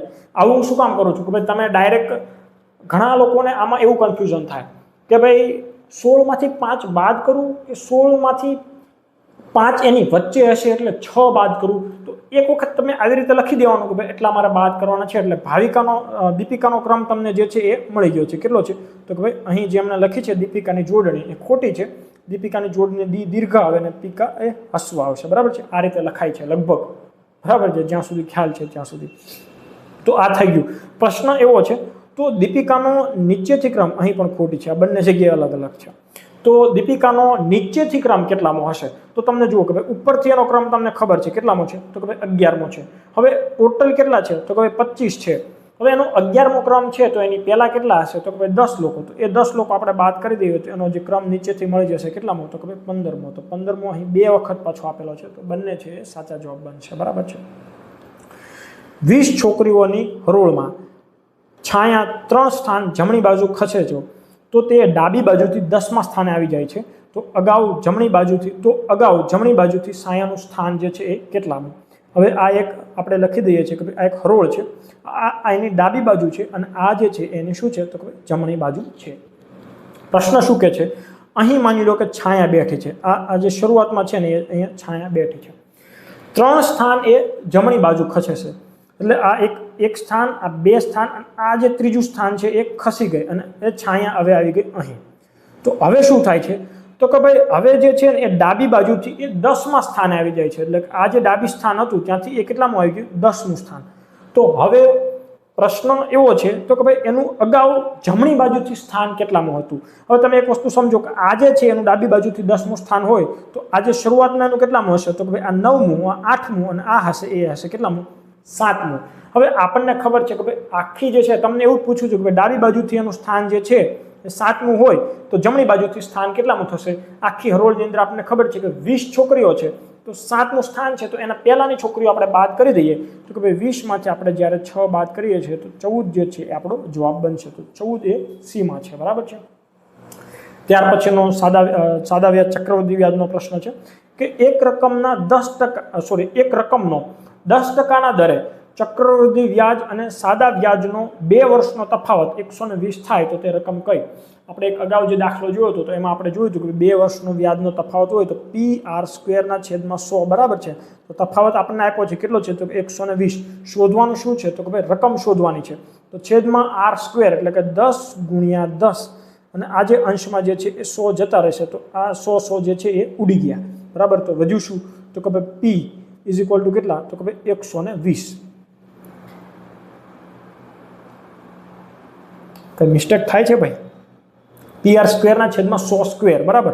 તો અહીં જે છે એ 100નો સ્ક્વેર એટલે હજી અંશમાં 100 હશે એટલે અહીં 120 × 100 એટલે આપણો જવાબ આવશે 120ની પાછળ કેટલા તો કે ભાઈ 2 0. તો 120ની પાછળ 2 0 હોય એવો ઓપ્શન બી. સૂત્ર ધ્યાન રાખજો ભાઈ. અહીં તો આપણે ઓપ્શનની અંદર ક્યાંય 120 હતું નહીં એટલે આપણે વિચાર્યું કે કંઈક મિસ્ટેક થાય છે. બાકી ઓપ્શનમાં ક્યારેક તકલીફ પડી જાય તો આવી ભૂલો થઈ જાય. બરાબર. કોઈ રકમ પર 10%ના વાર્ષિક દરે 2 વર્ષે કુલ કેટલા ટકા ચક્રવૃદ્ધિ વ્યાજ મળે? હવે આમાં તો તમને જુઓ વ્યાજનો દર પણ આપેલો છે અને વ્યાજનો દર જ પૂછ્યો છે કે ટોટલ કેટલા ટકા વ્યાજ મળે. તો આ પ્રશ્ન એવો છે કે ભાઈ કોઈ પણ એક રકમ છે. બરાબર છે. આપણને ખબર છે કે 10% લેખે વ્યાજ મળતું હોય સાદું વ્યાજ તો 2 વર્ષે કેટલા ટકા વ્યાજ મળે તો કે પહેલા વર્ષે 10% અને બીજા વર્ષે 10%. ટોટલ આપણને 20% મળે. પણ ચક્રવૃદ્ધિ વ્યાજમાં શું થાય છે તો કે પહેલા વર્ષે આપણને 10% મળશે, બીજા વર્ષે 10% તો મળવાનું જ છે. પણ જ્યારે બીજા વર્ષે 10% મળે ને તો આ જે પહેલા વર્ષના જે 10% હતા એના પણ 10% મળશે. તો આ 10ના 10% આપણે કરીએ તો કેટલા થાય તો કે 10ના 10% એટલે 0 ઉડી જાય 1 × 1 એટલે આ 1% જે છે ને એ આપણને એડિશનલ મળશે. એટલે આ જે છે ટોટલ વ્યાજ આ 20% અને પ્લસ જે આપણને એડિશનલ મળ્યું એ ટોટલ 21% જે વ્યાજ એ મળે. તો 21% ક્યાં છે? સી જે છે એ સાચો જવાબ બનશે. ત્યાર પછી છે સાચું વિધાન પસંદ કરો. હવે ચક્રવૃદ્ધિ વ્યાજ અને સાદું વ્યાજ ક્યારેય સમાન ના હોઈ શકે. આપણને ખબર છે કે ભાઈ સાદું વ્યાજ અને ચક્રવૃદ્ધિ વ્યાજ પ્રથમ વર્ષ માટે તમે ગણતરી કરો ને તો સમાન જ હોય. એટલે આ વિધાન અમે એવું કહે છે ક્યારેય સમાન ના હોય તો આ વિધાન કેવું થાય છે? ખોટું થાય છે. પહેલા વર્ષે સાદું વ્યાજ અને ચક્રવૃદ્ધિ વ્યાજ બંને સમાન હોય. ચક્રવૃદ્ધિ વ્યાજમાં વ્યાજનું પણ વ્યાજ મળે છે. તો આ વિધાન જે છે એ સાચું છે. બરાબર છે ને કે આપણે જોયું હતું અગાઉ કે ભાઈ 10% હતા તેમાં જે એડિશનલ 1% હતું એ શું હતું? એ વ્યાજનું વ્યાજ હતું. તો આ વિધાન હાલ સાચું છે. તો આપણે તમે ડાયરેક્ટ આને ટીક કરી શકો કારણ કે આપેલ તમામ વિધાન સાચા થઈ શકે નહીં કારણ કે પેલું જ ખોટું થઈ ગયું છે એટલે ત્રીજું ખોટું જ હશે. પણ આપણે જોઈ લઈએ. ચક્રવૃદ્ધિ વ્યાજ સાદા વ્યાજ કરતાં હંમેશા વધારે હોય ના. આપણે જોયું હતું કે પહેલા વર્ષનું હોય તો બંને સમાન હોય એટલે હંમેશા વધારે ના હોય. જનરલી વધારે જ હોય પણ હંમેશા વધારે હોય એવું જરૂર. 1 વર્ષનું સાદું વ્યાજ ચક્રવૃદ્ધિ વ્યાજ સમાન જ હોવાનું છે. બરાબર છે. ત્યાર પછીનો છેલ્લો પ્રશ્ન એવો છે કે 1 થી 100 સુધીમાં કુલ કેટલા ટકા સંખ્યા અવિભાજ્ય આવે? આ આપણી 7મી ટેસ્ટ છે અને મેં તમને કીધું હતું કે 1 થી 100 સુધીની અવિભાજ્ય સંખ્યાઓ હું તમને યાદ રખાવીને જ રહીશ. બરાબર છે. અને એના માટે જ હું દરેક ટેસ્ટનો અવિભાજ્ય સંખ્યાઓને જો તમે જોયું હોય તો શ્રેણી પણ મેં એક પૂછી હતી અવિભાજ્ય સંખ્યાની અને આમાં પણ એક અવિભાજ્ય સંખ્યાનો પ્રશ્ન પૂછ્યો છે. તો તમને ખબર હોવી જોઈએ કે ભાઈ 1 થી 100 સુધી તમે જ્યારે જાઓ છો ત્યારે કુલ કેટલી તો કે ભાઈ 25 સંખ્યાઓ એવી આવે છે કે જે અવિભાજ્ય છે. અને અહીં તમને ટકામાં પૂછ્યું છે કે ભાઈ 1 થી 100ની વચ્ચે આમ જોવા જાવ તો 1 થી 100ની વચ્ચે જ છે. બરાબર છે. તો 25 સંખ્યાઓ આવે છે તો એ 100ના કેટલા ટકા કહેવાય તો કે ભાઈ એ જે છે એ 25% કહેવાય. તો ડી છે એ સાચો જવાબ બનશે. તો આ હતું મોક ટેસ્ટ 7નું સોલ્યુશન. આજના દિવસમાં 2 વખત કર્યું છે. લગભગ 1.5 કલાક જેવો ટાઈમ 2 વખત આપણે કર્યો છે. તો 3 કલાકનો લેક્ચર થયો છે અને આજે ફાઇનલી આપણે આનો પૂરો કરીએ છીએ. હવે આ ટેસ્ટ પછી આપણે એક 8મી ટેસ્ટ મૂકીશું. પછી આખો જે આપણે સિલેબસ વાઇઝ આપણે જે સિલેબસને 4 ભાગમાં પૂરો કર્યો હતો એ પૂરી થશે અને પછી જે આપણી ટેસ્ટ આવશે એ ફૂલ આખા સિલેબસને કવર કરીને આવશે. આમ તો આપણી દરેક ટેસ્ટ 200 માર્કની જ આવે છે પણ હવે આપણે જે સિલેબસ વાઇઝ હતી એ પૂરી થશે. ટેસ્ટની અંદર આ જે પ્રશ્નો જે સરળ છે પાર્ટ બીમાં તે આપણે વિધાનવાળા વાક્યો તરફ આપણે હજુ સુધી એટલું બધું ગયા નથી, પણ આવનાર સમયમાં એવી પણ ટેસ્ટ આવશે તેમાં તમારા સમયના ફાફા પડી જશે, એટલે તમારે દરેક રીતે તૈયાર રહેવાનું છે, ખૂબ સારી એવી તૈયારી કરવાની છે. એવો માઇન્ડસેટ નથી રાખવાનો કે પેપર બધું છે વિધાન વાક્યવાળું જ આવશે. અત્યારે જેટલા લોકોએ પેપર આપ્યા છે તો હું એમનો સમય જોઉં છું તો લગભગ 2 કલાકની અંદર બધાનું પૂરું થઈ જાય છે. કોઈ જ એવા હશે કે જેમણે 2 કલાક કરતાં વધારે સમય લીધો હશે. એટલે પેપર દરેક પ્રકારનું આપણે લેવાના છીએ, તો તમે એ રીતે આગળ તૈયારી કરજો. ત્યાં સુધી ખૂબ સારી તૈયારી કરતા રહો. ફરી મળીએ નવા વિડીયોમાં મોક ટેસ્ટ 8ના સોલ્યુશનની અંદર. ત્યાં સુધી અસ્તુ. જય હિન્દ મિત્રો.